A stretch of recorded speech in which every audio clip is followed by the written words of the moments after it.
जीए miscellaneous RBI grade B के लिए जो हमारा जनरल करंट अफेयर्स होता है उसका फाइनल शॉट है ये। यहाँ पर हम लोगों ने मार्च महीने का, अप्रैल महीने का और मई महीने का तीनों का जो इंपॉर्टेंट जीए मिसलेनियस न्यूज है उसको कंपाइल कर दिया है और आपके सामने परोस दिया है। अभी आप जाकर के मस्त पढ़ाई करो और इस एग्जाम को क्रैक कर दो, ठीक है। तो मस्त अपना पढ़ाई करो, क्रैक कर दो। मार्च महीने का, अप्रैल महीने का और मई महीने का जो भी इंपॉर्टेंट है जनरल करंट अफेयर्स वो आपको इस पर्टिकुलर वीडियो में मिल जाएगा, ठीक है। चक दे पट्टे नपत किल्ली, ठीक है। लाइक पहले कर दो, बाद में भूल मत जाना। उसके बाद कमेंट कर दो, मस्त से शेयर करो, शेयरिंग इज केयरिंग आपको ही पता है। और सब्सक्राइब करके जाओ, मेरा 10 के पूरा कर दो। धन्यवाद, ऑल द बेस्ट। सबसे पहले 3 मार्च को वर्ल्ड वाइल्ड लाइफ डे मनाया गया है, ठीक है। इसी दिन साइट्स का एग्रीमेंट साइन हुआ था। साइट्स मतलब कि convention on international trade in endangered species of wild flora and fauna, ठीक है। इस दिन का थीम क्या रखा गया है? Medicinal and aromatic plants conserving health, heritage and livelihood. 4 मार्च को मनाया गया है world engineering day for sustainable development. इसका थीम क्या रखा गया? Smart engineering for sustainable future through innovation and digitalisation. फिर 4 मार्च को ही वर्ल्ड ओबेसिटी डे मनाया गया है। इसका थीम रखा गया है 8 billion reasons to act on obesity. Obesity day कैसे हम लोग याद किए थे? ये मान लो 4 है तो एक तरह का लग रहा है कि किसी का तोंद निकल गया है, तो वैसे हम लोगों ने याद किया था वर्ल्ड ओबेसिटी डे 4 मार्च। इसका थीम क्या रखा गया है? 8 billion reasons to act on obesity. इसके बाद 8 मार्च को इंटरनेशनल वुमेंस डे मनाया गया है। इसको हम लोग कैसे याद किए थे?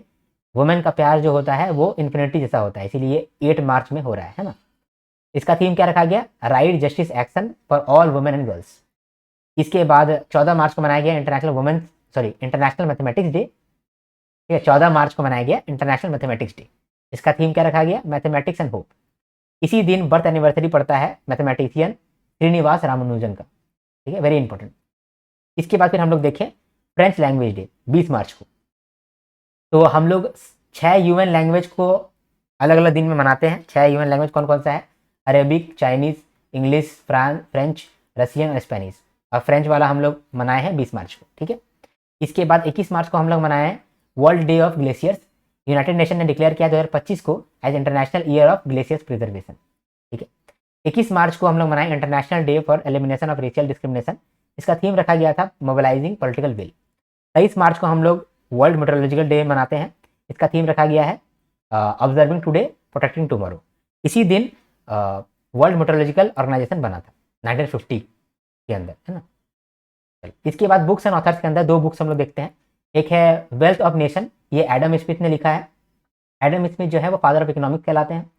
और करुणा, द पावर ऑफ कंपैशन, ये कैलाश सत्यार्थी ने लिखा है। और कैलाश सत्यार्थी जो है वो नोबेल पीस प्राइज जीते थे 2014 में।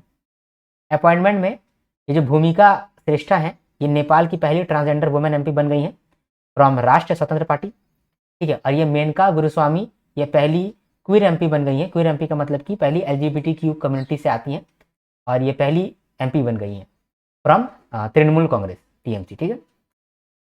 इसके बाद अवार्ड, वाराणसी जो है वो गिनीज वर्ल्ड रिकॉर्ड में एंटर किया है। वाराणसी जो है वो 1 घंटे में 2.5 लाख पौधा को प्लांट किया है। ये इसी का रिकॉर्ड बनाया है वाराणसी। इससे पहले ये रिकॉर्ड चाइना का पास था जिन्होंने 1.5 लाख सैपलिंग बनाया था, सैपलिंग उगाया था 1 घंटे के अंदर, ठीक है। इसके बाद शेप ऑफ मोमो, ये मूवी जो है ये इंटरनेशनली बहुत रिकॉग्नाइज हो रहा है। तो ये मूवी का डायरेक्टर कौन है और किस स्टेट से है? शेप ऑफ मोमो जो है वो सिक्किमीज फिल्म है। इसका डायरेक्टर त्रिवेणी राय है। कल्पना सोरेन को अवार्ड मिला है वुमेन एम्पावरमेंट के लिए। Women empowerment trail blazer award मिला है at BRICS CCI WE annual women summit and felicitation 2026। Kalpana Soren का न्यूज़ ये क्यों इंपॉर्टेंट है? क्योंकि कल्पना सोरेन जो है वो झारखंड सीएम की वाइफ है, ठीक है, हेमंत सोरेन की वाइफ है। ऋतुपर्णा सेनगुप्त को यूके पार्लियामेंट में ऑनर किया गया है इंटरनेशनल वुमेन्स डे के दौरान, ठीक है। और क्यों किया गया है? उनको दिया गया है women's empowerment award for art and culture, ठीक है। हैदराबाद एयरपोर्ट जो है वो स्काईट्रैक्स अवार्ड जीता है for best airport staff in India and south Asia 2026, ठीक है। और ये 5th टाइम जीता है, ये भी बात आप याद रखिएगा, ठीक है। चलो इसके बाद आगे बढ़ते हैं, अरुंधति रॉय को देखते हैं। अरुंधति रॉय को UN national books critics circle award मिला है for her memoir mother Mary comes to me, ठीक है। शीतल देवी को para archer of the year 2025 का खिताब दिया गया है। क्यों? क्योंकि ये 19 ईयर ओल्ड पैरा आर्चर हैं जम्मू कश्मीर से, जो कि पहली और सिर्फ पहली फीमेल आर्मलेस आर्चर है जिन्होंने गोल्ड जीता था at world para archery championship. ठीक है, इसका कबे मदानी, इन्होंने स्टॉकहोम वाटर प्राइज जीता है for linking water science with policy diplomacy public outreach. ठीक है, ये यंगेस्ट लॉरेट रहे हैं और फर्स्ट यूएन ऑफिशियल हैं टू रिसीव द अवार्ड, इसीलिए ये इंपॉर्टेंट है।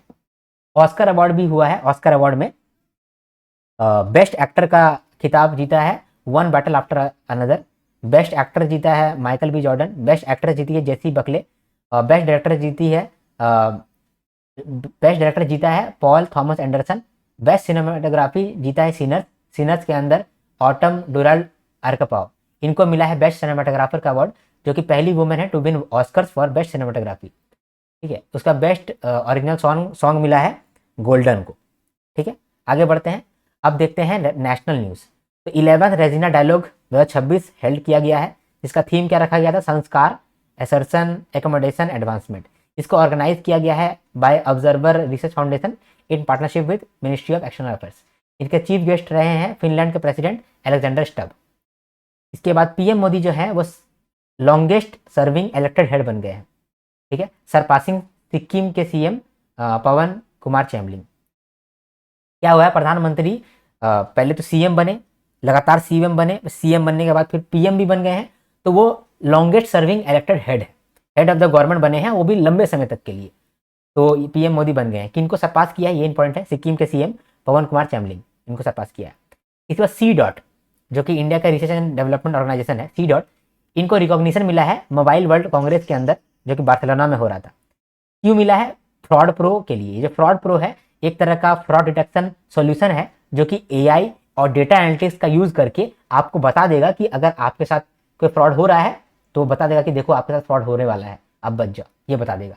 तो ये फ्रॉड प्रो नाम का एक जो एआई सॉल्यूशन है, इस सॉल्यूशन के लिए सी डॉट को मिला है recognition at mobile world congress Barcelona. इसके बाद इंडिया ने पहला BRICS youth coordination meeting 2026 conduct किया है।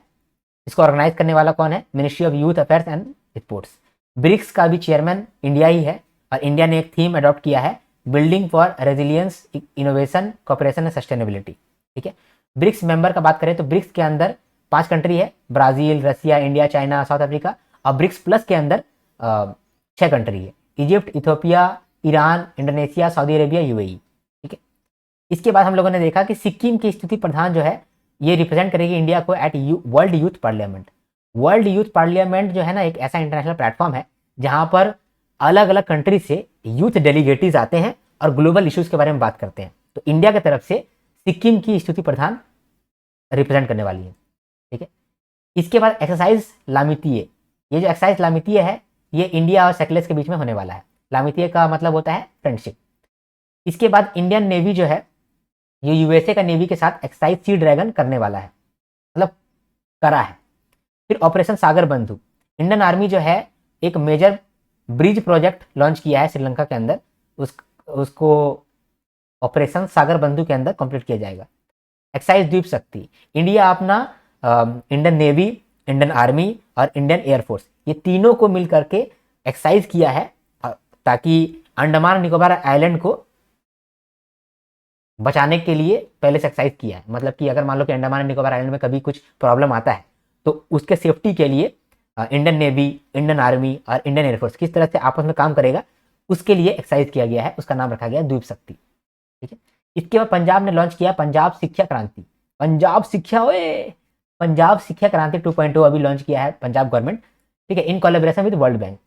तो वर्ल्ड बैंक जो है 2,500 करोड़ रुपया दिया जा रहा है, मतलब वर्ल्ड बैंक 2,500 करोड़ रुपया देगा और पंजाब गवर्नमेंट 1,000 करोड़ रुपया लगाएगा, यानी टोटल 3,500 करोड़ रुपया लगाया जाएगा इस स्कीम के अंदर, ताकि पंजाब का जो स्कूल इंफ्रास्ट्रक्चर है, लर्निंग क्वालिटी है और ओवरऑल एजुकेशन स्टैंडर्ड है वो बढ़े। ठीक है, इसके बाद केरला ने लॉन्च किया है amlettrack.com।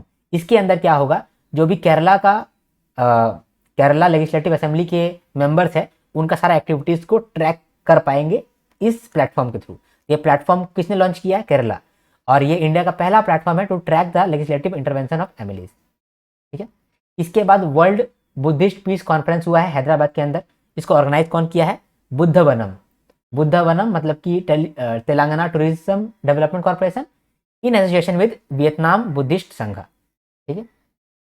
इसके बाद तिरुवनंतपुरम म्यूनिसिपल कॉर्पोरेशन ने डिप्लॉय किया है एक एआई पावर्ड जी स्पाइडर रोबोट। ये जो रोबोट है ये कैनल को साफ करता है। तो जो भी कॉम्प्लेक्स कैनल एरिया है जहां पर ह्यूमन नहीं साफ कर सकता है वहां पर ये रोबोट साफ करेगा। इसीलिए ये रोबोट न्यूज में है। ये रोबोट किसने बनाया है ये न्यूज में पूछ सकता है। तो तिरुवनंतपुरम म्यूनिसिपल कॉर्पोरेशन ने बनाया है और इन्होंने ही ये डिप्लॉय किया है, ठीक है। इंडिया का पहला psychiatric data repository NIMHANS Bangalore में लॉन्च हुआ है जिसका नाम है काम ब्रेन। तो काम ब्रेन नाम का एक साइकेट्रिक डेटा रिपोजिटरी बनाया गया है जहां पर लोगों के दिमाग का डेटा वहां पर रहेगा। लोगों के दिमाग का डेटा रहेगा तो उससे क्या बेनिफिट होगा, हम लोग किसी का कोई मेंटल इलनेस है उसको ठीक कैसे कर सकते हैं उस पर रिसर्च कर पाएंगे, ठीक है। तो हम लोग 5 डिसऑर्डर को यहाँ कवर करते हैं, addiction, bipolar disorder, dementia, OCD और स्किज़ोफ्रेनिया, ठीक है। इसके बाद इंडिया जो है वो 7th नेशनल रिपोर्ट सबमिट किया है सीबीडी को, यानी कि कन्वेंशन ऑन बायोलॉजिकल डाइवर्सिटी, यानी सीबीडी को हम लोग 7th नेशनल रिपोर्ट सबमिट किए हैं। ये 7th नेशनल रिपोर्ट क्या होता है भाई, नेशनल रिपोर्ट एक मैंडेटरी रिपोर्ट होता है जो कि सबमिट करना पड़ता है सारा सीबीडी मेंबर कंट्रीज को, जिसमें सीबीडी जो है वो ट्रैक करता है 23 ग्लोबल बायोलॉजिकल टारगेट्स को ट्रैक करता है। हम लोगों ने 23 ग्लोबल बायोडाइवर्सिटी टारगेट बनाया है बाय 2030 कि हम लोग ये टारगेट्स पे काम करेंगे। किसने बनाया है, ये कन्वेंशन ऑन बायोलॉजिकल डाइवर्सिटी यानी कि सीबीडी ने बनाया है। तो सीबीडी को ज्वाइन करने वाला जो जो कंट्री है वो लोग जो है नेशनल रिपोर्ट सबमिट करेगा और बताएगा कि उन लोगों ने क्या प्रोग्रेस किया है इन 23 ग्लोबल बायोलॉजिकल टारगेट्स पे, ठीक है। तो इंडियन रिपोर्ट्स के अंदर क्या क्या लिखा हुआ है, इंडियन रिपोर्ट्स के अंदर लिखा हुआ है कि जो पहला टारगेट है एनबीटी 1 लैंड यूज प्लानिंग वो हमारा ऑन ट्रैक है, क्योंकि जो फॉरेस्ट एंड ट्री कवर है वो 25% है हमारे पास। इसके बाद जो दूसरा टारगेट है एनबीटी इकोसिस्टम रिस्टोरेशन वो भी हमारा ट्रैक में है, क्योंकि अराउंड 24 मिलियन हेक्टेयर लैंड को हम लोग रिस्टोर कर दिए हैं या फिर रिस्टोर करने वाले हैं या कर रहे हैं, ठीक है। इसके बाद इंडिया जो है वो 20th अर्थ आवर अभी मना रहा है। अर्थ आवर का मतलब क्या होता है, एक ग्लोबल कैंपेन है जो कि वर्ल्ड वाइड फंड के द्वारा लॉन्च किया गया था, encouraging people to switch off non essential lights for 1 hour to spread awareness about climate change and biodiversity loss. 28 मार्च 2026 को हम लोगों ने 1 घंटे के लिए सारा आइकॉनिक मोन्यूमेंट को और गवर्नमेंट बिल्डिंग का लाइट को स्विच ऑफ कर दिया था to support climate change and sustainability, ठीक है। ये न्यूज भी हो गया। इसके बाद वर्ल्ड ओबेसिटी एटलस, ये एक रिपोर्ट रिलीज किया गया है वर्ल्ड ओबेसिटी फेडरेशन के द्वारा। इसमें कहा गया है कि 2025 से लेकर के 2040 के बीच में 20 मिलियन बच्चे ऐसे होंगे जो ओबेसिटी के अंदर चले जाएंगे और 56 मिलियन बच्चे ऐसे होंगे तो या तो वो ओवरवेट होंगे या तो वो ओबेसिटी के साथ रह रहे होंगे। इसी समय यानी 2025 से 40 के बीच में ही 5 से 19 साल के जो बच्चे होंगे उनको ज्यादा रिस्क फैक्टर अराइज हो रहा होगा due to high body mass index, high BMI, ठीक है। वर्ल्ड वाइड यानी पूरे दुनिया में 20% से ज्यादा ऐसे बच्चे हैं जो कि 5 से 19 साल के एज में हैं और वो या तो ओबेसिटी है या तो ओवरवेट होने वाले हैं, ठीक है। जो कि बहुत बढ़ा हुआ नंबर दिख रहा है, यानी हर 5 में से एक जन जो है जो कि बच्चा है और पेटू हो जाएगा, ठीक है। इसमें रैंक दिया गया है कंट्रीज को based on the children living with obesity in 2025 to 2040, ठीक है। नंबर 1 पे चाइना है, 33 मिलियन यहाँ ऐसे बच्चे होंगे। दूसरा नंबर पे इंडिया है, नंबर 3 पे है यूएसए और नंबर 4 पे है इंडोनेशिया, नंबर 5 पे है पाकिस्तान, ठीक है। ये हो गया। इसके बाद फिर वर्ल्ड हैप्पीनेस रिपोर्ट ये रिलीज किया गया है by wellbeing research centre at university of Oxford in partnership with UN sustainable development solution network. इसमें कहा गया कि फिनलैंड जो है लगातार 9 सालों से हैप्पीएस्ट कंट्री बना हुआ है। पता नहीं कौन सा खुशी हो रहा है फिनलैंड को कि हमेशा ये हैप्पीएस्ट कंट्री बन जा रहा है लगातार 9 सालों से, ठीक है। Among 147 country India ranks 116th। 6 factor है जिसपे डिसाइड करते हैं कि कौन सा कंट्री हैप्पी है या नहीं है। कौन कौन सा है, GDP per capita, life expectancy, social support, freedom to make life choices, generosity और परसेप्शन ऑफ करप्शन। नंबर 1 पे फिनलैंड आता है, नंबर 2 पे आता है आइसलैंड, नंबर 3 पे आता है डेनमार्क, नंबर 4 पे आता है कोस्टा राइस, नंबर 5 पे आता है स्वीडन और नंबर 116 पे आता है इंडिया। नंबर 116 पे आता है इंडिया और आखिर में आता है अफगानिस्तान 147 रैंक पे, ठीक है। आगे देखते हैं आगे है state of global climate report. तो क्लाइमेट का बात कर रहे हैं, इसको कौन रिलीज किया है? इस रिपोर्ट को रिलीज किया है world meteorological organisation, based on the input from meteorological agency, WMO centres, UN partners and climate experts. यानी बहुत सारा डेटा को लेकर के क्लाइमेट के बारे में रिपोर्ट बनाता है वर्ल्ड मेट्रोलॉजिकल ऑर्गेनाइजेशन, और ये फिर आपको बताता भी है। ठीक है, क्या क्या फाइंडिंग्स रहा है? इन्होंने कहा है कि 2015 से लेकर 2025 तक ये हॉटेस्ट 11 ईयर्स रहा है ऑन रिकॉर्ड। ठीक है, इसके बाद 2025 जो है वो या तो सेकंड या तो थर्ड हॉटेस्ट ईयर कंसिडर किया जाएगा, क्योंकि यहाँ पर 1.4 डिग्री सेल्सियस बढ़ गया था temperature above 1850 to 1900 average temperature. Green house gas जो है वो चरम पे था। इसके बाद जो आर्कटिक सी है, जो आर्कटिक सी का जो आइस है वो रिकॉर्ड लो पे हो गया, यानी कि मैक्सिमम पिघल गया होगा। और अंटार्कटिक सी का जो आइस है वो थर्ड लोएस्ट पे रह गया। ठीक है, ग्लेशियर जो है वो मेल्ट डाउन हो जा रहा है। ठीक है, around 1/3 of the global workforce faces heat related workspace risk annually. ठीक है, इसके बाद वर्ल्ड एयर क्वालिटी रिपोर्ट, ये रिपोर्ट को रिलीज किया है IQ एयर। ठीक है, ये एनुअल पॉल्यूशन डेटा को रिलीज करता है। इसके हिसाब से इंडिया जो है वो 6th रैंक पे है among world most polluted countries. जितना भी पोल्यूटेड कंट्रीज है उसमें नंबर 1 पे पाकिस्तान है। ठीक है, नंबर 2 पे बांग्लादेश है। पाकिस्तान पे है, पाकिस्तान नंबर 1 पे है, यानी world most polluted country Pakistan है, उसके बाद बांग्लादेश है, उसके बाद ताजिकिस्तान है, और इंडिया नंबर 6 पे आता है।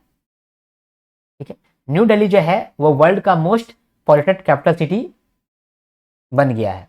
ठीक है, लोनी इंडिया के अंदर मोस्ट पोल्यूटेड रीजन है 2025 में, लोनी, जो कि गाजियाबाद के अंदर आता है।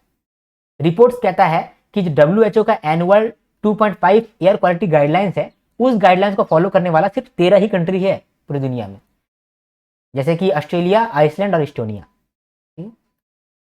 इसके बाद एनर्जी स्टैटिस्टिक्स इंडिया देखिए, इंडिया में जो भी एनर्जी को लेकर के स्टैटिस्टिक्स है उसको रिलीज किया है नेशनल स्टैटिस्टिक्स ऑफिस मॉस्पी। ठीक है, यह जो है एक्ट करता है central database on reserve, production, consumption capacity and trade and fossil fuels. इसके मतलब इस रिपोर्ट के अंदर कहा गया है कि टोटल प्राइमरी एनर्जी सप्लाई कितना है, 9.32 lakh kilo tonne oil equivalent. ठीक है, इतना एनर्जी सप्लाई है FY25 में, जो कि ग्रोथ किया है ऑब्वियसली 2.95% से ग्रोथ किया है। इसके बाद इंडिया का टोटल रिन्यूएबल एनर्जी कैपेसिटी कितना है, तो अगर इंडिया का टोटल नॉन रिन्यूएबल पोटेंशियल देखेंगे तो 47 लाख मेगावाट है, जिसमें से भी मैक्सिमम शेयर जो है वो सोलर एनर्जी का है, यानी कि सोलर एनर्जी का पोटेंशियल सबसे ज़्यादा है इंडिया के अंदर। और वो भी पोटेंशियल किस किस स्टेट में है, राजस्थान में है, महाराष्ट्र में है, गुजरात में है, आंध्र प्रदेश में है, कर्नाटका में है, MP में है। यानी जो भी बड़ा बड़ा स्टेट है इंडिया के अंदर वहाँ पर ही सबसे ज़्यादा सन जाता होगा। तो सन जाता है तो मतलब कि वहाँ पर ही सबसे ज़्यादा रिन्यूएबल एनर्जी का कैपेसिटी है। ठीक है, पोटेंशियल है, समझ गए। इसके बाद रिन्यूएबल एनर्जी का कैपेसिटी जो है वो भी बढ़ा है, 11% अप्रॉक्सीमेटली बढ़ा है 2016 से लेकर 2025 के बीच में। ठीक है, coal remain the dominant energy source with supply rising to 5.52 lakh kilo tonne oil equivalent. ठीक है, इन FY25। इसके बाद ग्लोबल टूरिज्म इंडेक्स आया है, इसको पब्लिश किया है institute of economics and peace, एक Sydney based independent non profit think tank है जिन्होंने ये इंडेक्स लॉन्च किया है। क्या नाम है इसका, ग्लोबल टेररिज्म इंडेक्स। इसमें कंट्रीज को स्कोर दिया गया है 0 से लेकर 10 तक। जिसका स्कोर 0 है इसका मतलब कि उन कंट्रीज पर टेररिज्म का कोई इंपैक्ट नहीं है, और किसी कंट्री का स्कोर अगर 10 है तो उस पर टेररिज्म का हाईएस्ट इंपैक्ट है। ठीक है, अभी जो है पाकिस्तान नंबर 1 पे है, यानी कि मोस्ट अफेक्टेड कंट्री है, मोस्ट टेररिज्म अफेक्टेड कंट्री है पाकिस्तान। ये पहली बार पाकिस्तान नंबर 1 पे आया है, इंडिया नंबर 13 पे आया है। ठीक है, इसके बाद कह रहा है कि जो टेररिज्म रिलेटेड डेथ है वो 28% से कम हुआ है, और टेररिज्म रिलेटेड इंसिडेंट जो है वो 22% से कम हुआ है। ठीक है, इसके बाद विलेज ऑफ एक्सीलेंस इनिशिएटिव, प्रधानमंत्री मोदी इजराइल के साथ पार्टनरशिप साइन किए हैं, जिसमें इजराइल जो है अपना टेक्नोलॉजी का मदद से इंडिया का जो फार्मिंग क्लस्टर है उनको मदद कर सकेगा, नया नया टेक्नोलॉजी लेके देगा एग्रीकल्चर जोन्स को। ठीक है, तो हेल्प करेगा इजराइल इंडिया के एग्रीकल्चर जोन्स को डेवलप करने के लिए। ठीक है, इसका WTO ई कॉमर्स मॉरेटोरियम क्या होता है? ये एक एग्रीमेंट है अंडर विच जो भी WTO के मेंबर्स होते हैं वो कस्टम ड्यूटी इंपोज नहीं करते हैं ऑन इलेक्ट्रॉनिक ट्रांसमिशन, जैसे कि software download, e books, streaming services and video games. ये जो मॉरेटोरियम है ये हर 2 साल में रिन्यू होता है। इस साल अभी ये एक्सपायर होने वाला है in 14th WTO ministerial conference in Yaounde, Cameroon. ठीक है, फोर्ब्स का वर्ल्ड बिलियनर लिस्ट 2026 आया है जिसमें इंडिया 3rd रैंक कर रहा है।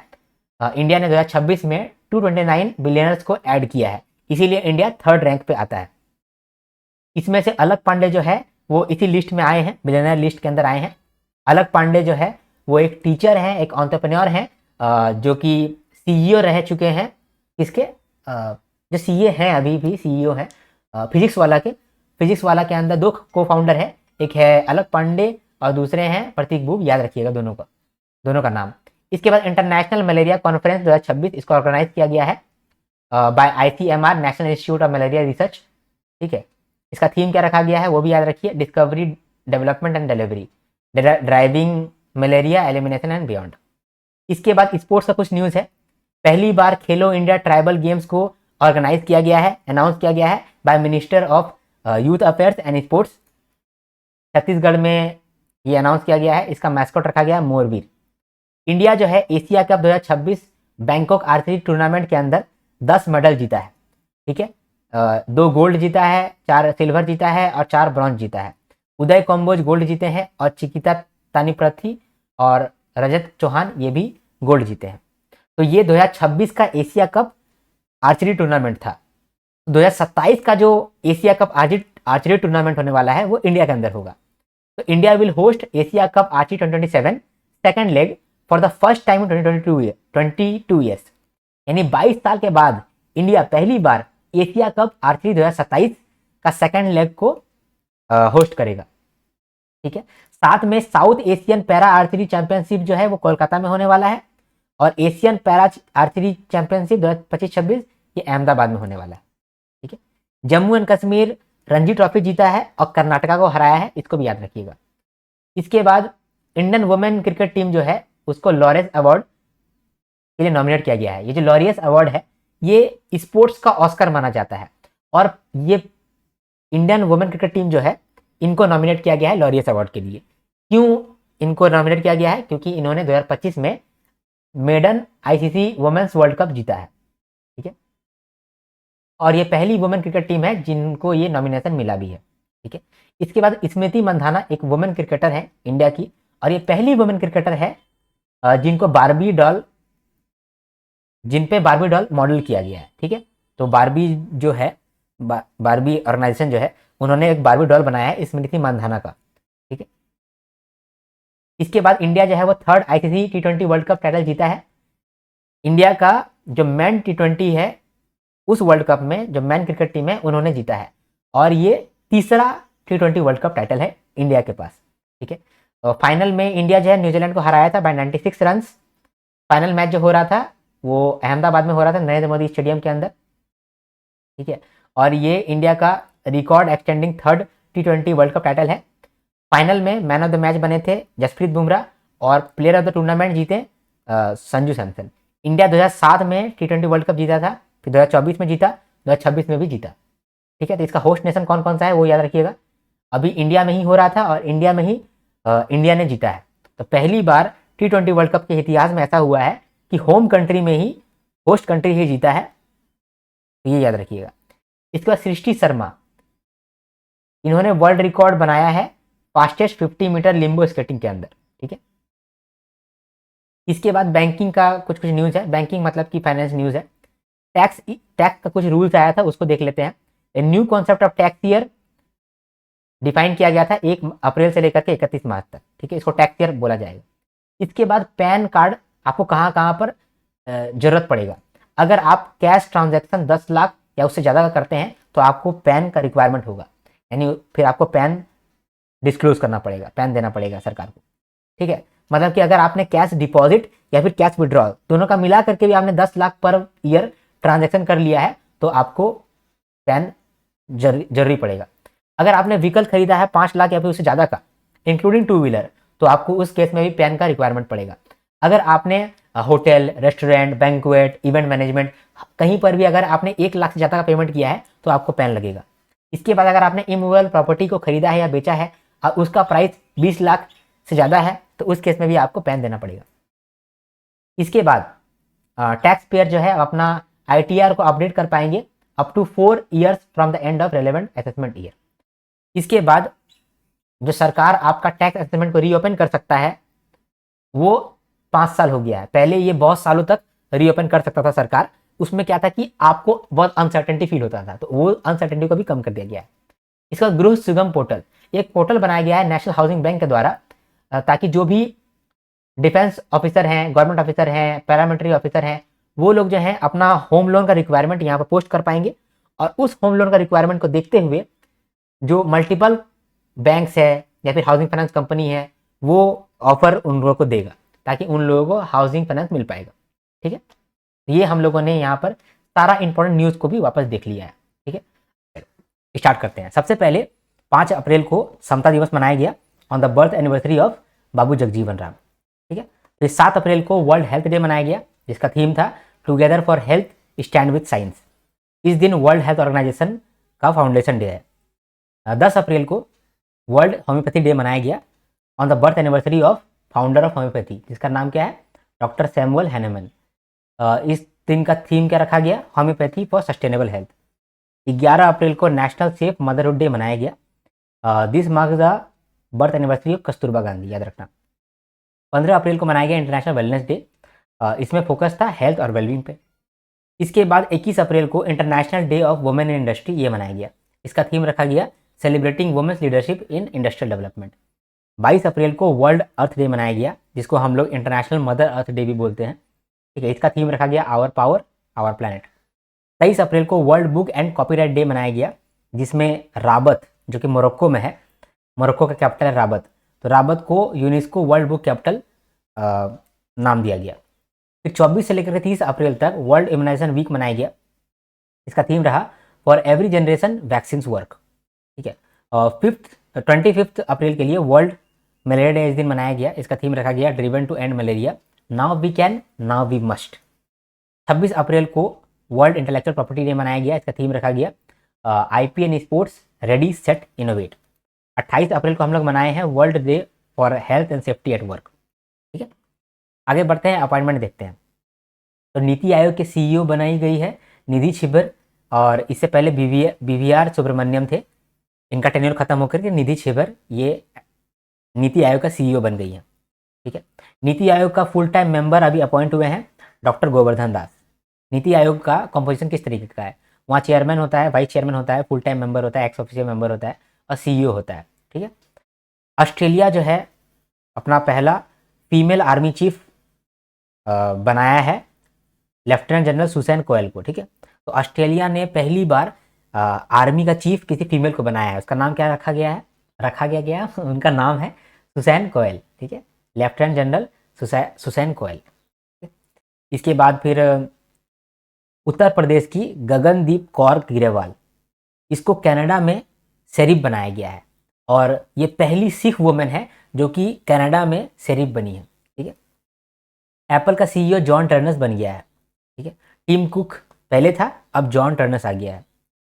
इसके बाद फिल्म मेकर पायल कपाडिया, जिनको कांस फिल्म फेस्टिवल 2024 में ग्रैंड प्रिक्स अवार्ड मिला था, उनको अभी कैंस क्रिटिक्स वीक के लिए जूरी प्रेसिडेंट बनाया गया है। ठीक है, इसके बाद WWF नेशनल अवार्ड यानी कि world wide fund for nature national award, ये मिला है N अलीम यूसुफ को for developing AI powered neophyte ID app, जिस ऐप का मदद से इन्वेजिव प्लांट को आइडेंटिफाई किया जा सकता है। इनको ये अवार्ड भी मिल रहा है, साथ ही साथ 1.5 लाख का सीड ग्रांट भी मिल रहा है। इसके बाद देखो UN इंडस्ट्रियल डेवलपमेंट ऑर्गेनाइजेशन, इन्होंने अवार्ड दिया है गुंटूर म्यूनिसिपल कॉर्पोरेशन को। कौन सा अवार्ड है, 4th जेंडर इक्वलाइजेशन मोबिलाइजेशन। क्यों दिया है, for combining women empowerment with environmental sustainability. ठीक है, इसके बाद साइनी गुप्ता, इसको पर्सन ऑफ द ईयर का अवार्ड मिला है by Harvard South Asian association for contributing to films and story telling. इसके बाद आशा भोसले, जिनका 92 ईयर्स का एज में निधन हो गया है, 2011 में ये Guinness book of world records के अंदर इनका नाम दर्ज हुआ था as most recorded artist in music history. पूरे म्यूजिक हिस्ट्री में इनसे ज़्यादा गाना किसी ने रिकॉर्ड नहीं किया है। रघु राय, जिनको father of Indian photo journalism कहा जाता था, उनका भी निधन हो गया है। इंडिया जो है वो फर्स्ट हाई लेवल CAPF का कॉन्फ्रेंस करने वाला है, जिसका चेयरपर्सन होंगे प्रधानमंत्री मोदी। इसके बाद बोधना शिवनंदन, ये इंडिया की टॉप रेटेड फीमेल प्लेयर बन गई है पाइड रैंकिंग के अंदर। पाइड रैंकिंग का भी लेटेस्ट रेटिंग आया है और वहां पर बोधना शिवनंदन इंग्लैंड की तरफ से टॉप रेटेड फीमेल प्लेयर बन गई है। बोधना शिवनंदन तिरुचिरापल्ली से हैं, जो कि इंग्लैंड में मूव हो गई हैं 2007 में। ठीक है। इसके बाद वर्ल्ड एंटी डोपिंग एजेंसी का एक कॉन्फ्रेंस हुआ है न्यू दिल्ली में। कॉन्फ्रेंस क्या चीज़ का है? Of global anti intelligence and investigation network, gain का है। ठीक है। इसके बाद FIFA women's development programme launch किया गया था और इस प्रोग्राम के अंदर हम लोग वुमेन फुटबॉल को और ग्रो करना चाहते हैं और करवाना चाहते हैं। इसके लिए 12 कंट्रीज़ को चुना गया है, उनमें से इंडिया भी एक कंट्री है। तो India was selected among 12 countries of the FIFA women's development programme to improve the commercial growth, sustainability and professional structure of women's football. ठीक है। इसके बाद साउथ एशियन फुटबॉल फेडरेशन ने अनाउंस किया है कि South Asian football federation women championship 2026 में होगा गोवा के अंदर। This will be India's first time hosting tournament since 2016। ये टूर्नामेंट को लास्ट 2016 में हम लोग होस्ट किए थे और अभी फिर से इसको होस्ट कर रहे हैं। इसके बाद लॉरियस वर्ल्ड स्पोर्ट्स अवार्ड 2026। ये जो लॉरियस वर्ल्ड स्पोर्ट्स अवार्ड 2026 है, लॉरियस अवार्ड को हम लोग ऑस्कर ऑफ स्पोर्ट्स बोलते हैं और ये हर साल ये अवार्ड आता है। इस साल sportsman of the year Carlos Alcaraz of Spain ने जीता है। Sports women of the year Aryna Sabalenka Belarus की इन्होंने जीता है। ठीक है। इसके बाद आर वैशाली जो है वो फर्स्ट इंडियन वुमेन बनी है to win international chess federation यानी कि 5 वुमेन्स कैंडिडेट टूर्नामेंट, और इस जीत के वजह से वो वर्ल्ड चेस चैंपियनशिप के लिए क्वालिफाई कर गई हैं। ठीक है। तो इसको भी आप कर लो यहाँ हाईलाइट, ये भी इंपॉर्टेंट था। ठीक है। फिर खेलो इंडिया ट्राइबल गेम्स भी हुआ है। ठीक है। छत्तीसगढ़ में हुआ था। इसके बाद रूपा बेयर, ये जो है वर्ल्ड टेकांडो टॉप 5 रैंकिंग के अंदर आ गई हैं। ये अरुणाचल प्रदेश से हैं। ये पहली इंडियन टेकांडो एथलीट है जो कि वर्ल्ड टेकांडो में टॉप 5 रैंक के अंदर आई हैं, रूपा बेयर। ठीक। इसके बाद पार्लियामेंट ने पास किया है इंसॉल्वेंसी एंड बैंक्रप्सी कोड। इसके अंदर कहा जा रहा है कि हमेशा रिजोल्यूशन करने के लिए जरूरी नहीं है कि पहले NCLT के पास जाना पड़े, वो सीधा क्रेडिटर जो है कंपनी से जाकर के बात कर सकता है। इसको हम लोग बोल रहे हैं creditor initiated insolvency resolution process. अगर किसी एक ग्रुप का रिजोल्यूशन हो रहा है तो उस ग्रुप का कोई दूसरा कंपनी है जो भी इंसॉल्वेंट होने वाला है, तो एक साथ सबका रिजोल्यूशन होगा। ठीक है। तो ग्रुप इंसॉल्वेंसी फ्रेमवर्क ये कहता है। फिर क्रॉस बॉर्डर इंसॉल्वेंसी फ्रेमवर्क ये कहता है कि अगर कोई भी क्रेडिटर फॉरेन क्रेडिटर है या फिर आपका एसेट फॉरेन स्टेट्स में है, तो उस केस में क्रॉस बॉर्डर इंसॉल्वेंसी फ्रेमवर्क एक मैकेनिज्म है जो कि बनेगा और इसमें हेल्प करेगा। इसके बाद कुछ स्ट्रिक्ट टाइमलाइन बनाया गया है, जैसे कि NCLT जो है नेशनल कंपनी लॉ ट्रिब्यूनल, ये जो भी CIRP का केसेस है उसको विद इन 14 डेज एडमिट करेगा। CIRP मतलब कि creditor initiated insolvency resolution process. इस तरह का जो भी केस होगा ये विद इन 14 डेज इसको एडमिट करेगा। अगर अपील होता है अपीलेट ट्रिब्यूनल में, तो अपीलेट ट्रिब्यूनल जो है विद इन 3 मंथ उस अपील को डिस्पोज करेगा और लिक्विडेशन प्रोसेस जो है विद इन 180 डेज कंप्लीट हो जाएगा, एक्सटेंडेबल बाय 90 डेज। ठीक है। इसके बाद वर्ल्ड बैंक जो है वो $225 मिलियन का लोन दिया है राजस्थान हाईवे मॉडर्नाइजेशन प्रोजेक्ट के लिए, जिसमें राजस्थान जो है अपने हाईवेज को और स्ट्रॉन्ग करेगा, एफिशिएंट करेगा। ये जो लोन दिया गया है वर्ल्ड बैंक के द्वारा $225 मिलियन का, ये 35 साल तक का रहेगा और इसका ग्रेस पीरियड 5 साल का रहेगा। ये एक इंडिया का पहला स्टेप अप लोन है। स्टेप अप लोन का मतलब होता है कि लोन रिपेमेंट शुरुआत में धीरे धीरे होता है और बाद में फिर बढ़ता है। ठीक है। इंडिया का पहला फास्ट ब्रीडर रिएक्टर जो है वो क्रिटिकलिटी अचीव कर लिया है। इंडिया का फर्स्ट फास्ट ब्रीडर रिएक्टर।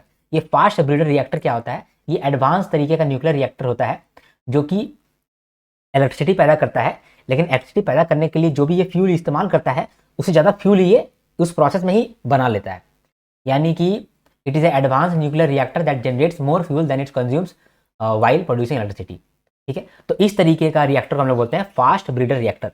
तो इंडिया का जो फास्ट ब्रीडर रिएक्टर है वो क्रिटिकलिटी अचीव कर लिया है। क्रिटिकलिटी का मतलब होता है ऐसा स्टेट जहां पर जो न्यूक्लियर फ्यूल है वो सस्टेन कर लेता है सेल्फ सपोर्टिंग चेन रिएक्शन। ठीक है। इसको डेवलप कौन किया है ये आपको याद रखना होगा, भाविनी, भारतीय नाभिका विद्युत निगम लिमिटेड। ठीक है। इसके बाद इंटरनेशनल इलेक्शन विजिटर्स प्रोग्राम 2026 इसको स्टार्ट किया गया by election commission of India. Election commission of India बाकी देशों का जो इलेक्शन मैनेजर होता है उन लोगों को इनवाइट किया गया इंडिया के अंदर और उनको बोला गया कि आप देखो कि इंडियन इलेक्शन किस तरीके से होता है, जो दुनिया का सबसे बड़ा डेमोक्रेसी है वो किस तरह से फंक्शन करता है। इसी मीटिंग के दौरान 9 प्रायोरिटी एरियाज को डिस्कस किया गया जिसमें से कि 2 सिग्निफिकेंट न्यू पिलर है जो कि इंडिया ने इंट्रोड्यूस किया। पहला है BRICS mission for healthy lifestyle, दूसरा है promotion of mental health and wellness. ठीक है। इसके बाद सस्टेनेबल एविएशन फ्यूल, इसके बारे में सरकार जानकारी दिया और सस्टेनेबल एविएशन फ्यूल को रेगुलेशन के अंदर लेकर के आया। सस्टेनेबल एविएशन फ्यूल क्या होता है? जो नॉर्मल एरोप्लेन में फ्यूल लगता है उसको हम लोग बोलते हैं एविएशन टरबाइन फ्यूल। ठीक है, ATF। तो हम लोग ATF में SAF मिलाना चाहते हैं। SAF क्या है? ये ऐसा रिन्यूएबल एविएशन फ्यूल है जो कि कार्बन एमिशन कम करता है। तो अगर हम लोग SAF को अगर ATF के साथ मिला देंगे और फिर हम लोग एरोप्लेन उड़ाएंगे तो तब जो एरोप्लेन उड़ेगा उसमें कम पोल्यूशन होगा। ठीक है, वही यहाँ पर कहा जा रहा है। तो गवर्नमेंट ने अमेंड किया है aviation turbine fuel marketing order जिसके अंदर उन लोगों ने इंक्लूड किया है SAF ब्लेंडेड फ्यूल को। ठीक है, SAF एक रिन्यूएबल एविएशन फ्यूल है blended with conventional ATF to reduce carbon emission without changing aircraft engine और aircraft infrastructure. It is produced from alternative feedstock like crops, biomass residue and waste material. जिस तरीके से हम लोग petrol में ethanol डालते हैं वैसे ही हम लोग अभी एविएशन टरबाइन फ्यूल के अंदर SAF डाल रहे हैं, सस्टेनेबल एविएशन फ्यूल डाल रहे हैं। हम लोग का कितना टारगेट है? हम लोग का टारगेट है 1% बाय 27, 2% बाय 28 और 5% by 2030। India international water week सितंबर में मनाया जाएगा जिसका थीम रखा गया है क्लाइमेट रेजिलिएंट वाटर मैनेजमेंट। ठीक है। इसके बाद इंडिया का पहला commercial sea plane service Sky Hop aviation private limited के द्वारा लॉन्च होने वाला है। ठीक है। इसके बाद पुडुचेरी इलेक्शन के अंदर नीला नाम का एक ह्यूमनॉइड रोबोट इंट्रोड्यूस किया गया जहां पर बाकी जो वोटर्स हैं उनको अट्रैक्ट करने के लिए ये रोबोट को लॉन्च किया गया। ठीक है। इसके बाद हाई स्पीड रेल यानी कि आत्मनिर्भर हाई स्पीड बुलेट ट्रेन का मैन्युफैक्चरिंग के लिए हम लोग बेंगलुरु BEML लिमिटेड में मतलब काम स्टार्ट कर दिए हैं। ठीक है। इसके बाद GDP फोरकास्ट दिया गया है इंडिया के लिए अलग अलग ऑर्गेनाइजेशन के लिए। ठीक है, मतलब अलग अलग ऑर्गेनाइजेशन FY27 के लिए इंडिया का क्या GDP ग्रोथ होगा इसका एस्टिमेशन दिया है। तो वर्ल्ड बैंक ने बोला है कि 6.6% इंडिया का GDP ग्रो करेगा FY27 में। एशियन डेवलपमेंट बैंक ने कहा है 6.9% और IMF ने कहा है 6.5%। ठीक है, आगे बढ़ते हैं। और IIT रोपर पंजाब जो है ये इंडिया का पहला fully integrated AI agriculture intelligence ecosystem launch किया है। ठीक है, तो किसने लॉन्च किया है? IIT रोपर पंजाब ने लॉन्च किया है। इसमें क्या हो रहा है, ये जो इकोसिस्टम बनाया गया है AI based agriculture intelligence ecosystem, इस इकोसिस्टम के अंदर हम लोग AI के थ्रू वो जो फार्मिंग सिस्टम है उसको और इम्प्रूव कर पाएंगे, देख पाएंगे कि कितना एरिया में पानी भरा हुआ है, देख पाएंगे कि कितना इसमें पानी डालना पड़ेगा। ठीक है, इसका पानी कितना दूर तक जाता है, कौन कौन सा यहाँ पर पौधा उग सकता है, सारा चीज़ AI के थ्रू हो जाएगा। उस इंटेलिजेंस AI सिस्टम बनाया गया है, इकोसिस्टम बनाया गया है। किसके द्वारा बनाया गया है? IIT रोपर पंजाब के द्वारा बनाया गया है। ये वेरी वेरी इंपॉर्टेंट है, इसको ध्यान में रखना। ठीक है। इसके बाद इंडिया का पहला पेट्रोगिल्फ कंजर्वेशन पार्क लेह लद्दाख में खुलने वाला है। ये पेट्रोगिल्फ कंजर्वेशन पार्क क्या होता है? पेट्रोगिल्फ का मतलब होता है कि ऐसा पत्थर जहाँ पर कुरेद करके कुछ लिखा हुआ है, कुछ पेंटिंग बनाया हुआ है। तो इस तरीके का जो भी पत्थर वत्थर होता है उसको हम लोग लद्दाख में एक जगह लेकर के आ रहे हैं और उसको कंजर्वेशन पार्क बना दे रहे हैं। तो इंडिया का पहला पेट्रोगिल्फ कंजर्वेशन पार्क लद्दाख में बन रहा है। Amul the taste of India ना, ऐसे ही बोलता है ना। Amul Anand milk union limited, ये पहला इंडियन FMCG बन गया है to cross 1 lakh crore turnover, annual turnover. तो FY26 में 1 ट्रिलियन रुपीस यानी कि 1 लाख करोड़ रुपया का टर्नओवर कर लिया है अमूल कंपनी। इसके बाद AI गवर्नेंस के लिए ministry of electronics and IT ने एक ग्रुप बनाया है। उस ग्रुप का नाम क्या रखा है? AI governance and economic group, artificial intelligence governance and economic group. इसका चेयरमैन होंगे अश्विनी वैष्णव। ये जो बॉडी है एक इंटर मिनिस्ट्रियल बॉडी होगा। इंटर मिनिस्ट्रियल बॉडी का मतलब कि अलग अलग मिनिस्ट्री के साथ डिस्कशन करके एआई गवर्नेंस को आगे फैलाएगा। यानी देखो एआई जो है रिस्पॉन्सिबल एआई, सेफ एआई, इसका रिक्वायरमेंट बढ़ रहा है इंडिया के अंदर। तो इसीलिए सरकार यानी कि ministry of electronics and IT ने एक ग्रुप बनाया है, artificial intelligence governance and economic group. ये ग्रुप जो है बाकी मिनिस्ट्री में बात करेगा, कोऑर्डिनेट करेगा और एआई गवर्नेंस को ध्यान देगा। इसका जो चेयरपर्सन वो कौन बन गए हैं? अश्विनी वैष्णव बने हैं, याद रखना। इसके बाद उपेंद्र द्विवेदी जो चीफ ऑफ आर्मी स्टाफ है इंडियन आर्मी के, उनको यूएस का आर्मी वॉर कॉलेज के अंदर हॉल ऑफ फेम में जगह मिला है। ठीक है। इसके बाद इंडिया जो है एक पैनल बनाया है CS शेट्टी के अंदर, जो कि SBI चेयरमैन है, उनके अंदर एक पैनल बनाया है टू एसेस कि माइथोस एआई प्लेटफॉर्म से कितना रिस्क हो सकता है इंडियन बैंकिंग सिस्टम को या फिर इंडिया को। अब एआई प्लेटफॉर्म माइथोस ये कौन बनाया है? तो एंथ्रोपिक नाम का एक कंपनी है जो कि माइथोस बनाया है, और माइथोस बहुत तगड़ा है ऐसा दावा कर रहा है एंथ्रोपिक। एंथ्रोपिक नाम का जो कंपनी है वो बोल रहा है कि ये जो माइथोस एआई प्लेटफॉर्म बनाए है ना, ये दुनिया का बहुत सारा वेबसाइट ऐप इसका लूप होल खोज लिया है। और ये इसीलिए खोज लिया है क्योंकि ये ठीक भी कर सकता है, लेकिन अभी खोज के रखा है। ठीक है। तो लोग समझ रहे हैं, इंडिया वाला समझ रहा है कि यार बहुत सारा बैंकिंग ऐप भी है, बैंकिंग ऐप का भी अगर लूप होल ढूंढ लेगा तो ये तो पूरा सिस्टम को गिरा सकता है। तो इसीलिए जो भी इंडियन फाइनेंशियल सेक्टर है वो स्ट्रांग अभी बनने का ट्राई कर रहा है। ठीक है। और वो लोग सब अलर्ट पे आ गया है। इसीलिए एक पैनल बनाया गया है अंडर CS शेट्टी जो कि SBI चेयरमैन है, to assess risk from advanced AI platform Mythos. ठीक है। Google cloud AI hub, Ashwini Vaishnaw और चंद्रबाबू नायडू इन लोगों ने फाउंडेशन स्टोन डाला है for Google cloud AI hub इन विशाखापट्टनम। तो विशाखापट्टनम में गूगल क्लाउड का एआई हब बनने वाला है। ये $15 बिलियन का ये प्रोजेक्ट होने वाला है and it is considered India's largest single FDI project. ठीक है। विदेश का आदमी सबसे ज़्यादा डेवलपमेंट करने के लिए अगर कहीं पर एरिया खोजा है तो यही वाला होने वाला है, गूगल क्लाउड एआई हब। ठीक है। और ये जो है ये वाइजैक को ग्लोबल एआई और टेक्नोलॉजी हब बनाने के लिए हेल्प करेगा। ठीक है। इसके बाद UNESCO chair on gender inclusion, India ने लॉन्च किया है एशिया का पहला UNESCO chair on gender inclusion and skill development. कहाँ पर लॉन्च किया है? पुणे में, पुणे का symbiosis skills and professional university Pune में, यहाँ पर लॉन्च हुआ है एशिया का पहला UNESCO chair on gender inclusion and skill development. यहाँ पर होगा क्या? यहाँ पर हम लोग जेंडर इंक्लूड करेंगे, मतलब कि महिलाएं हो चाहे पुरुष हो सबको स्किल मिलना चाहिए, वोकेशनल स्किल हो या फिर नॉर्मल स्किल हो सबको मिलना चाहिए। इसके लिए ये काम हो रहा है। तो इंडिया ने लॉन्च किया है एशिया का पहला UNESCO chair on gender inclusion. ठीक है। इसके बाद world economic forum global leader 2026 ये अनाउंस किया है। तो वर्ल्ड इकोनॉमिक फोरम जो है ग्लोबल लीडर्स को चुनता है। It identifies leaders below 40 years of age for a 5-year leadership development programme. ठीक है। इनमें से इसमें जो 118 लीडर्स को चुना गया है फ्रॉम 55 कंट्रीज। उसमें से इंडिया का 10 आदमी है। 10 आदमी कौन कौन सा है? जय शाह, ईशा अंबानी, सुमित गुप्ता, अभिषेक बंसल, अमीय शर्मा, सुहानी जलोटा, अनिकेत देवगढ़, उसके बाद फिर Supriya Paul, doctor Edmund Clint Fernandes और नात्सुकी सुगाई। ठीक है। ठीक है।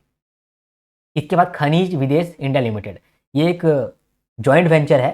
3 कंपनी मिल करके ये जॉइंट वेंचर बनाया है। 3 कंपनी कौन कौन सा? एक है नेशनल एल्युमिनियम कंपनी लिमिटेड यानी नाल्को, और दूसरा हिंदुस्तान कॉर्पोरेशन लिमिटेड HCL, और mineral exploration and consultancy limited MECL। ये तीनों मिल करके ये जॉइंट वेंचर बनाया है खनिज विदेश इंडिया लिमिटेड। और ये जो खनिज विदेश इंडिया लिमिटेड है इनको क्लियरेंस मिल गया है फ्रॉम अर्जेंटीना गवर्नमेंट कि ये लिथियम ब्लॉक का एक्सप्लोरेशन कर पाएगा। ठीक है। कैटामार्का प्रोविंस में। तो अर्जेंटीना गवर्नमेंट से इनको परमिशन मिल गया है कि अर्जेंटीना के अंदर जो कैटामार्का प्रोविंस है वहाँ पर हम लोग लिथियम का खोज कर सकते हैं। ठीक है। तो ये जो है खनिज विदेश इंडिया लिमिटेड ये 3 जॉइंट वेंचर से मिलकर बना हुआ है। कौन? एक नाल्को, HCL और MECL। ठीक है। इसके बाद 11 अप्रैल को महात्मा फुले का बर्थ एनिवर्सरी मनाया गया है। ठीक है। इसके बाद इंडिया का पहला water neutral railway depot Kankaria coaching depot Ahmedabad का बन गया है। ठीक है। तो ये जो कंकड़िया कोचिंग डेपो है अहमदाबाद का, ये इंडिया का पहला वाटर न्यूट्रल रेलवे डेपो बन गया है। ठीक है। जो कि वेस्ट वाटर को रिसाइकल कर रहा है और कोच को धो रहा है। रेलवे कोच को धो रहा है, फिर रिसाइकल कर ले रहा है उसी पानी को, फिर धो रहा है, फिर रिसाइकल कर ले रहा है। ठीक है, तो ये वाटर न्यूट्रल रेलवे डेपो बन गया है। इसके बाद पहला CCRS इंस्टीट्यूट जो कि अचीव किया है ISO 15189/2022 एक्रेडिशन इन बायोकेमिस्ट्री और हेमेटोलॉजी। तो कौन सा CCRS इंस्टीट्यूट है? तो बेंगलुरु का clinical laboratory at central Ayurveda research institute, यही इंस्टीट्यूट है जिन्होंने अचीव किया है ये accreditation in biochemistry and haematology. ये एक्रेडिशन का इंपॉर्टेंस क्या है? The accreditation certifies that the laboratory meets global accepted standards for accuracy, reliability, safety in diagnostic services. ठीक है, अब गोरखपुर के अंदर एक AI based flood warning system बन गया है। ये इंडिया का पहला AI based flood warning system है जिसका नाम क्या है? Urban flood management cell. It is India's first AI enabled urban flood warning system and decision support system established in Gorakhpur, Uttar Pradesh. ये क्या करेगा? AI का इस्तेमाल करेगा, रियल टाइम सेंसर का इस्तेमाल करेगा और बताएगा कि रेनफॉल कितना होने वाला है, ठीक है, कितना पानी जमेगा, कौन कौन सा एरिया में पानी भर जाएगा और कहाँ कहाँ पर फ्लड रिस्क ज़्यादा है। ये सब कुछ AI का मदद से बताएगा। ये cell urban flood management cell ये कहाँ का है? ये गोरखपुर के अंदर है और यूपी के अंदर है। ठीक है, इसके बाद इंडिया ने अप्रूव किया है first semiconductor SEZ Dholera, Gujarat के अंदर। ठीक है, इससे क्या होगा कि सेमीकंडक्टर का प्रोडक्शन होगा और हम लोग जो इंपोर्ट डिपेंडेंट है वो इंपोर्ट डिपेंडेंट थोड़ा सा कम हो पाएंगे। इसीलिए गवर्नमेंट ने क्लियर कर दिया है special economic zone for the countries first semiconductor fabrication plant. Okay, SEZ किसको ग्रांट हुआ है? Tata semiconductor manufacturing private limited को। इसके बाद उत्तर प्रदेश जो है वो PM सूर्य घर के अंदर टॉप परफॉर्मिंग स्टेट बन गया है। इसके बाद आर्टेमिस 2 मिशन निकला है। आर्टेमिस 2 मिशन जो है ये 1972 के बाद पहला क्रूड मिशन है जो कि मून तक गया है। तो मून तक जाता था, हम लोग पहले भी मून तक स्पेस क्राफ्ट भेजते थे लेकिन कोई आदमी बैठ करके नहीं जाता था। इस बार हम लोग 4 आदमी को बिठा करके भेजे हैं मून। इससे पहले हम लोग लास्ट जब आदमी को बैठाए थे वो 1972 का बात है। 1972 तक हम लोग अपोलो 17 मिशन किए थे, उसके बाद कोई भी इंसान मून तक गया नहीं था। अभी हम लोग आर्टेमिस 2 के अंदर 4 आदमी को भेजे हैं, एक Reid Wiseman, Victor Glover, Christina Koch और जेरेमी हैंसन। ये जो जेरेमी हैंसन है ये कनाडा का है और बाकी 3 जन जो है वो USA का ही है। ये आर्टेमिस 2 मिशन ने क्या क्या अचीवमेंट किया है? ये ओरियन स्पेसक्राफ्ट के थ्रू हम लोग गए थे, मतलब ये 4 जन गया था ओरियन स्पेसक्राफ्ट के थ्रू और इन्होंने बहुत दूर गए हैं 6500 kilometre beyond the far side of the moon ये लोग गए हैं। ठीक है, पहली बार इन लोगों ने स्पेस में ही शिप टू शिप बात किया है, एक स्पेस शिप और दूसरा स्पेस शिप के बारे में के बीच में बात हुआ है। ठीक है, जैसे एक इंटरनेशनल स्पेस स्टेशन और ये लोग जो स्पेस क्राफ्ट से गई हैं इन लोग दोनों के बीच में कॉल पे बात भी हुआ है। तो क्रिस्टीना कोच ने बात किया है ISS एस्ट्रोनॉट जेसिका मेयर के साथ। ठीक है, आर्टेमिस 2 का क्या पर्पस था? आर्टेमिस 2 के अंदर हम लोग एक टेस्ट मिशन चला रहे थे जहां पर लोगों को लेकर के गए लेकिन एक गाड़ी में लेकर के गए, स्पेस क्राफ्ट में लेकर के गए। आर्टेमिस 1 के अंदर सिर्फ हम लोग मशीन भेजे थे, स्पेस क्राफ्ट भेजे थे। आर्टेमिस 2 के अंदर हम लोग इंसान को डाल के भेजे हैं। आर्टेमिस 3 के अंदर इंसान वहां जाकर उतरेगा। ठीक है, इसके बाद ऑक्सफोर्ड यूनिवर्सिटी और serum institute of India in लोग दोनों ने मिलकर के एक लाइसेंस एग्रीमेंट साइन किया है to develop multi stage malaria vaccine. ठीक है, इसके बाद पेस सैटेलाइट, नासा का पेस सैटेलाइट जो है वो स्टडी करता है ग्लोबल ओशियन बायोलॉजी, एरोसोल और क्लाउड को। लेकिन अभी यही सैटेलाइट जो है अब डिटेक्ट कर पा रहा है कि नाइट्रोजन डाइऑक्साइड कितना हो रहा है। तो नाइट्रोजन डाइऑक्साइड का पॉल्यूशन को एकदम फाइन लेवल पे ये आइडेंटिफाई कर पा रहा है, डिटेक्ट कर पा रहा है। ठीक है, तो पेस सैटेलाइट का फुल फॉर्म क्या है ये आपसे क्वेश्चन में पूछेगा। तो plankton, aerosol, cloud and ocean ecosystem, इसका फुल फॉर्म है पेस। ठीक है, अंतरिक्ष वेंचर कैपिटल फंड। ठीक है, ये एक कैपिटल फंड है, कैटेगरी 2 अल्टरनेटिव इन्वेस्टमेंट फंड है जहां पर पैसा डालेगा इन्वेस्टर्स, गवर्नमेंट और सेबी सबको पैसा डालेगा और ये पैसा को फिर हम लोग वो स्टार्टअप में डालेंगे जो स्टार्टअप स्पेस के लिए काम कर रहा है, स्पेस सेक्टर में काम कर रहा है। ठीक है, इसके बाद फिर BCG वैक्सीन, बैसिले कैलेमिट ग्यूरिन। ये जो वैक्सीन है ये TB का प्रोटेक्शन के लिए हम लोग देते हैं। ये जो वैक्सीन है हम लोग 13 टन का BCG वैक्सीन भेजे हैं अफगानिस्तान को, अफगानिस्तान याद रखना। ठीक है, इसके बाद एनवायरनमेंट का कुछ न्यूज़ था कि इंडिया जो है अभी नगोया प्रोटोकॉल के अंदर लीड कर रहा है। नगोया प्रोटोकॉल क्या था? अगर कोई फॉरेन कंट्री का कोई भी कंपनी है, वो कंपनी हमारे देश का कोई नेचुरल रिसोर्स लेकर के जा रहा है, जैसे कि मान लो कि सिकाकाई, ठीक है, उसके बाद मान लो कोई हर्ब्स लेकर के जा रहा है, या फिर नीम का पत्ता ले जा रहा है, या फिर कुछ दूसरा चीज़ ले जा रहा है, मेडिसिनल प्लांट लेके जा रहा है, और वहाँ जा कर के वो कमर्शलाइजेशन कर रहा है, मतलब वही जो मेडिसिन लेकर गया वो मेडिसिन को बनाया और बेचा। तो अगर ऐसा करेगा तो नगोया प्रोटोकॉल के अंदर बोला जा रहा है कि तुम जो भी बेनिफिट कमाओगे वो बेनिफिट तुम शेयर भी करोगे। इसको हम लोग बोल रहे हैं एक्सेस बेनिफिट शेयरिंग। तुमने एक्सेस लिया और उससे प्रॉफिट कमाया तो उसका बेनिफिट का तुम कुछ शेयर भी दो, एक्सेस बेनिफिट शेयर। ठीक है, ये चीज़ करने के लिए नगोया प्रोटोकॉल आया है। जो कंपनी ये काम करने के लिए एग्री होता है उसको एक सर्टिफिकेट इशू करता है इंडिया। तो इंडिया ने बहुत सारा सर्टिफिकेट इशू कर दिया है। ये दर्शाता है कि इंडिया में कितना अच्छा अच्छा सामान है जिसको यूज़ कर रहा है विदेश का कंपनी प्रॉफिट बनाने के लिए, ये भी दिखाता है। ठीक है, तो नगोया प्रोटोकॉल के अंदर जितना भी अभी तक सर्टिफिकेट इशू हुआ है वर्ल्ड वाइड, उसका 56% इंडिया ने ही इशू किया है। तो इसीलिए इंडिया जो है वो लीड कर रहा है ग्लोबली इन Nagoya protocol compliance certificates. Nagoya protocol के अंदर 141 पार्टीज आते हैं, 140 यूएन मेंबर स्टेट्स और यूरोपियन यूनियन। ठीक है, इंडिया ने ये प्रोटोकॉल साइन किया था 2011 में और रेटिफाई कर लिया 2012 में। गवर्नमेंट ने 2 की इंस्टीट्यूशन रिपोजिटरी नोटिफाई किया है।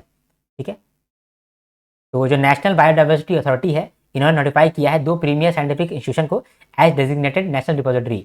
ये जो नेशनल रिपोजिटरी है वो क्या करेगा, जो भी बायोलॉजिकल रिसोर्सेस होता है उसका कोई भी सैंपल होगा, फिजिकल सैंपल, तो उसको सेफ कस्टडी में रखने के लिए रिपोजिटरी बनाया जाता है। तो ये रिपोजिटरी 2 जगह बनाया गया है, एक केरला में बनाया गया है, ठीक है, और एक बनाया गया है पुणे में। ठीक है, तो केरला में बनाया गया उसका नाम क्या है, referral centre Bhavsagar at the centre of marine living resources and ecology Kerala.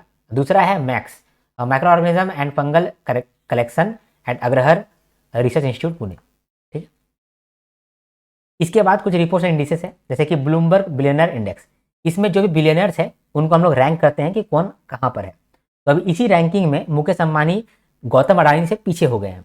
Number 1 पे है इलॉन मस्क, जिसका नेटवर्थ जो है वो $656 बिलियन है। ठीक है, दूसरा नंबर पे लैरी पेज, तीसरा नंबर पे जेफ बेजोस, नंबर 4 पे है सर्गी ब्रिन, और नंबर 5 पे है मार्क ज़करबर्ग, और नंबर 19 में है गौतम अडानी जिनका नेटवर्थ है $92.6 बिलियन, और मुकेश अंबानी का है $90.8 बिलियन। ठीक है, इसके बाद FAO का फूड प्राइस इंडेक्स आया है जिसमें कि फूड प्राइस इंडेक्स थोड़ा सा बढ़ गया है, यानी कि ग्लोबल लेवल पे फूड प्राइस बढ़ा है। FAO का जो फूड प्राइस इंडेक्स है इसमें 5 कमोडिटी है, कौन कौन सा है, सेरल, वेजिटेबल, डेयरी, मीट और शुगर। बेस ईयर 2014 से 16 तक है। ठीक है, इसके बाद DPI at 2047 road map. DPI मतलब होता है डिजिटल पब्लिक इंफ्रास्ट्रक्चर। तो नीति आयोग बोल रहा है कि हम लोग जो है डिजिटल पब्लिक इंफ्रास्ट्रक्चर को यूज करके 2047 तक जॉब ले आएंगे, ग्रोथ ले आएंगे, डेवलपमेंट ले आएंगे। तो कैसे लाएंगे उसका रोड मैप बनाया है। तो DPI at 2047 road map launch किया है नीति आयोग। इसको बनाया कौन है, इस रोड मैप को बनाया कौन है, नीति फ्रंटियर टेक हब विद एक स्टेप फाउंडेशन एंड डेलॉयट। ठीक है, इसका 2 फेज है, इस रोड मैप में 2 फेज है। एक कौन सा फेज है, एक DPI 2.0 है, 2035 से लेकर के ये 2025 से लेकर के 35 तक चलेगा। इसका थीम रखा गया है रियलाइजिंग एस्पिरेशंस। इसके अंदर हम लोग लाइवलीहुड अपॉर्चुनिटीज पे फोकस करेंगे।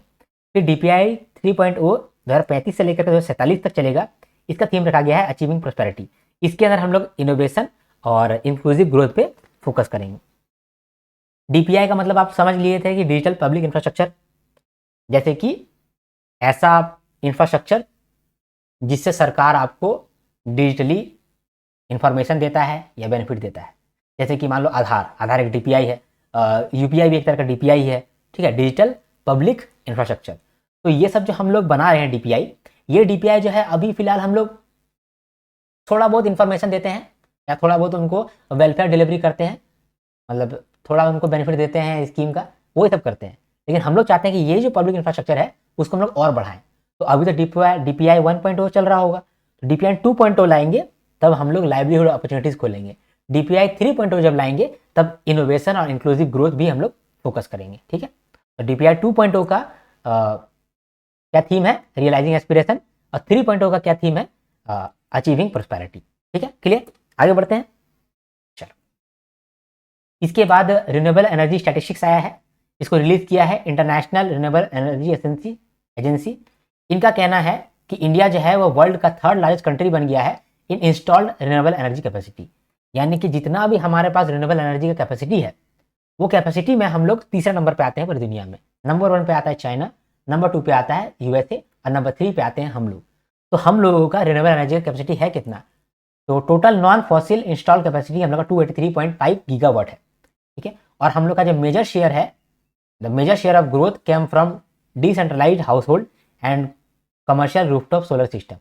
तो जो घरों में, नॉर्मल घरों में जो पीएम सूर्य घर के अंदर हम लोग सोलर पावर लगा रहे हैं, तो वो सब के वजह से हम लोग अभी रैपिड प्रोग्रेस कर लिए हैं, और इसकी वजह से हम लोग तीसरा नंबर पे आ गए हैं रिन्यूएबल एनर्जी कैपेसिटी के अंदर, ठीक है। इसके बाद कुछ इंटरनेशनल न्यूज़ है, जैसे कि अर्जेंटीना जो है वो WHO से विड्रॉ कर लिया है। इसके बाद सिटी ऑफ सिएटल जो है वो स्वामी विवेकानंद का लाइफ साइज स्टैचू बनाया है, और ये पहला सिटी गवर्नमेंट बन गया है यूएस का जो कि स्वामी विवेकानंद का फोटो बनाया है, स्टैचू बनाया है। United nation development partnership fund, इसके अंदर क्या है, इंडिया जो है ना, इंडिया वाला इस फंड के अंदर कुछ पैसा डाला है, और ताकि वही पैसा जो है जो नीडी कंट्रीज है, जो गरीब कंट्री है, वहाँ तक पहुँच सके थ्रू यूनाइटेड नेशन प्रोग्राम्स, ठीक है। तो United nation agencies implement the fund projects in close collaboration with partnering governments, ठीक है। इसके बाद United nation economic and social council यानी इकोसॉक यूनाइटेड नेशन का एक प्रिंसिपल ऑर्गन है जो कि एक्ट करता है as a platform for coordination, policy discussion and consensus building on global economic, social and development issues. तो इसका जो सब्सिडरी है, उन सब्सिडरीज के अंदर इंडिया इलेक्शन जीता है, यानी इंडिया का एक पार्ट होगा। तो कौन कौन सा जगह में जीता है? Committee on economic, social and cultural rights, इसके अंदर प्रीति सरन जो है वो री इलेक्ट हुई है इन पर्सनल कैपेसिटी। नंबर 2 में commission on science technology for development, committee on non governmental organisation और committee for programme and coordination, ठीक है। इसके बाद विंडफॉल टैक्स क्या होता है? विंडफॉल टैक्स एक एक्स्ट्रा टैक्स होता है, ये तब इम्पोज होता है on companies earning unusually high profit due to favourable external condition, not because of their own efforts और इन्वेस्टमेंट। जैसे कि अभी क्या हुआ था कि स्ट्रेट ऑफ हॉर्मुज बंद हो गया था, तो एलपीजी या फ्यूल ये सब महंगा हो गया था। तो जो ये सब महंगा होने की वजह से जो लोग एक्स्ट्रा पैसा कमा रहे थे, उन पे एक्स्ट्रा टैक्स लगाया जा रहा था सरकार के द्वारा, उस टैक्स को हम लोग बोलते हैं विंडफॉल टैक्स, ठीक है। आरबीआई का एमपीसी मीटिंग भी हुआ है, जहां पर आरबीआई ने अपना पॉलिसी स्टांस न्यूट्रल रखा है, ठीक है। और रेपो रेट 5.25% रहा है, और एचडीएफ रेट 5%, एमएसएफ रेट 5.5% और bank rate 5.5%। CPI inflation FY27 के लिए एस्टिमेट किया गया 4.6% होगा, और जीडीपी ग्रोथ FY27 के लिए 6.9% एस्टिमेट किया गया है, ठीक है। इसके बाद आईएमएफ ने जीडीपी रैंकिंग दिया है, उसमें इंडिया का रैंकिंग एक रैंकिंग कम हो गया है, तो इंडिया 6 नंबर पे आ गया है। नंबर 1 पे है यूएसए, इसका कितना ट्रिलियन डॉलर है जीडीपी? $30.8 ट्रिलियन। चाइना का $19.6 ट्रिलियन, जर्मनी का $4.7 ट्रिलियन, फिर जापान है, फिर यूके है और फिर इंडिया है। यूके पहले नीचे था, इंडिया पहले ऊपर था, अभी यूके ऊपर चला गया, इंडिया नीचे आ गया, ठीक है। इसके बाद फिर past risk return verification agency, जो भी फाइनेंशियल मार्केट एंटिटी होता है, वो लोग खूब बोलता है कि मैं आपको, आप इतना इन्वेस्ट करो, मैं आपको 10% एक्स्ट्रा दे रहा हूँ या 15% एक्स्ट्रा आपको मिल जाएगा। तो ये सब जो क्लेम करता है, ये क्लेम को चेक करने के लिए हम लोग एक एजेंसी बनाए हैं। सेबी ने एक एजेंसी को ऑपरेशनलाइज किया है, उस एजेंसी का क्या नाम है? Past risk and return verification agency. Past में जो भी रिस्क एंड रिटर्न का आप लोग क्लेम कर रहे हो, उसको वेरिफिकेशन करने के लिए एक एजेंसी बनाए हैं। ये एजेंसी जो है अभी बना है, और केयर रेटिंग्स लिमिटेड अभी ऑफिशियल पर्व रिकॉग्नाइज हुआ है, और एनएससी जो है वो एक्ट करेगा एज पर्व डेटा सेंटर, ठीक है। इसके बाद IRDAI ने LIC को, GIC को और NIACL को, इसको डोमेस्टिक सिस्टमेटिकली इंपॉर्टेंट इंश्योरर का दर्जा दिया है फॉर FY26। ये जो दर्जा है डोमेस्टिक सिस्टमेटिकली इंपॉर्टेंट इंश्योरर, ये है क्या? ये दर्जा तब मिलता है जब IRDAI को लगता है कि ये इंश्योरेंस कंपनी जो है ये बहुत स्ट्रांग है और ये हार ही नहीं सकता है, तब जाकर के उसको ये वाला दर्जा मिलता है, ठीक है। इसके बाद SBI टारगेट क्या किया है 2030 के लिए? SBI कह रहा है कि आपका बैलेंस शीट जो है, SBI का जो बैलेंस शीट साइज है, उसको 25% कर देगा ऑफ इंडिया GDP बाय 2030। तो इंडिया का जितना GDP है उसको 25% बैलेंस शीट साइज SBI का हो जाना चाहिए 2030 तक, ऐसा SBI कह रहा है। अभी कितना है? अभी 20% है, यानी 20% ऑफ इंडिया GDP इतना बैलेंस शीट साइज है SBI का, याद रखना। इसके बाद डेवलपिंग कंट्रीज ने लॉन्च किया है first ever borrowers platform during 2026 IMF world bank spring meeting. और ये जो बोरोवर्स प्लेटफॉर्म हुआ है, इस प्लेटफॉर्म के अंदर जो भी डेवलपिंग कंट्रीज है जिन्होंने भी बोरोइंग किया हुआ है कभी, वो लोग आपस में आकर के अपना डेट रिलेटेड इश्यूज का डिस्कशन करेंगे, अपना एक्सपीरियंस शेयर करेंगे, और अगर इन लोगों के साथ कोई प्रॉब्लम हो रहा है तो उस प्रॉब्लम को कलेक्टिवली रेस करेंगे। ये जो प्लेटफॉर्म है इसको गवर्न किया जाएगा by finance ministers of member countries with support from technical debt officials. इसका मेंबर कितना है? 30 कंट्रीज है including India. Working group chair कौन है? अभी इजिप्ट है। सेक्रेटरीट सपोर्ट किसके द्वारा दिया जाएगा? United nation conference on trade and development के द्वारा दिया जाएगा। इसके बाद पे पॉइंट इंडिया, ये पहला फिनटेक कंपनी बन गया है जो कि आरबीआई का सेंट्रलाइज्ड पेमेंट सिस्टम के अंदर ज्वाइनिंग किया है। ये करने से ये जो फिनटेक है पे पॉइंट इंडिया, ये आरटीजीएस और एनईएफटी का सर्विस दे पाएगा। पहले ये सर्विस देने के लिए इन लोगों को पार्टनर बैंक के साथ जुड़ना पड़ता था, लेकिन अभी जो ये पहला प्राइवेट फिनटेक कंपनी है जो सीधा आरबीआई के साथ ही बात कर लिया है और आरबीआई का सेंट्रलाइज्ड पेमेंट सिस्टम को ज्वाइन कर लिया है। ठीक है। इसके बाद आरबीआई ने लॉन्च किया है मिशन सक्षम। इसके अंदर जो अर्बन कोऑपरेटिव बैंक सेक्टर है उसका हम लोग कैपेसिटी बिल्डिंग करना चाहते हैं। ठीक है। तो यहाँ पर हम लोगों ने हर एक न्यूज़ को समझा और याद किया। इंपॉर्टेंट न्यूज़ को हम लोगों ने दोबारा देखा। तो अगर आपको मेरा वीडियो पसंद आया तो लाइक कर दो दोस्त। सबसे पहले इंपॉर्टेंट डेज, 11 मई को नेशनल टेक्नोलॉजी डे मनाया गया। ठीक है, क्योंकि इसी समय पोखरान का न्यूक्लियर टेस्ट हुआ था। 12 मई को मनाया गया international day of plant health. इसका थीम रखा गया plant biosecurity for food security. 12 मई को ही इंटरनेशनल डे नर्स डे मनाया गया। इंटरनेशनल नर्सेज डे हम लोग इसलिए मनाते हैं ताकि फ्लोरेंस नाइटिंगेल का बर्थ एनिवर्सरी हम लोग मना सके। फ्लोरेंस नाइटिंगेल जो है इनको ही लेडी ऑफ द लैम्प बोलते हैं और इनको फाउंडर माना जाता है ऑफ मॉडर्न नर्सिंग। ठीक है। इसके बाद 16 मई को इंटरनेशनल डे ऑफ लाइट मनाया गया। इसका थीम रखा गया लाइट फॉर सस्टेनेबल फ्यूचर। 17 मई को 17 में खतरा, इसीलिए हाइपरटेंशन डे भी इस दिन मनाते हैं और world telecommunication and information society day भी इस दिन मनाते हैं।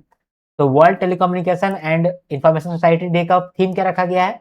डिजिटल लाइफलाइंस, स्ट्रेंथनिंग रेजिलियंस इन कनेक्टेड वर्ल्ड। 17 मई को वर्ल्ड हाइपरटेंशन डे, इसका थीम रखा गया है कंट्रोलिंग हाइपरटेंशन टुगेदर। ठीक है। आगे बढ़ते हैं, देखते हैं 19 मई। 19 मई को मनाया गया वर्ल्ड फेयर प्ले डे। इसका थीम है embrace the spirit of fair play in sports. ठीक है। 20 मई को वर्ल्ड मेट्रोलॉजी डे मनाया गया। इसका थीम रखा गया metrology building trust in policy making. ठीक है।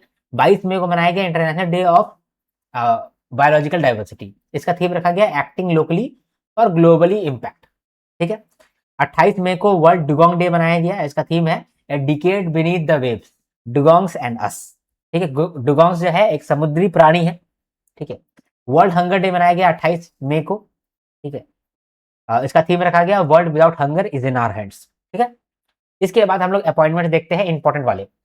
तो सान्या जो है वो इंडियन एयरफोर्स की first woman cat A instructor बन गई है। हम लोग जान रहे थे कि कैट सी इंस्ट्रक्टर जो होता है वो ट्रेनिंग होता है जो कि फ्लाइटर प्लेन वगैरह चलाता है।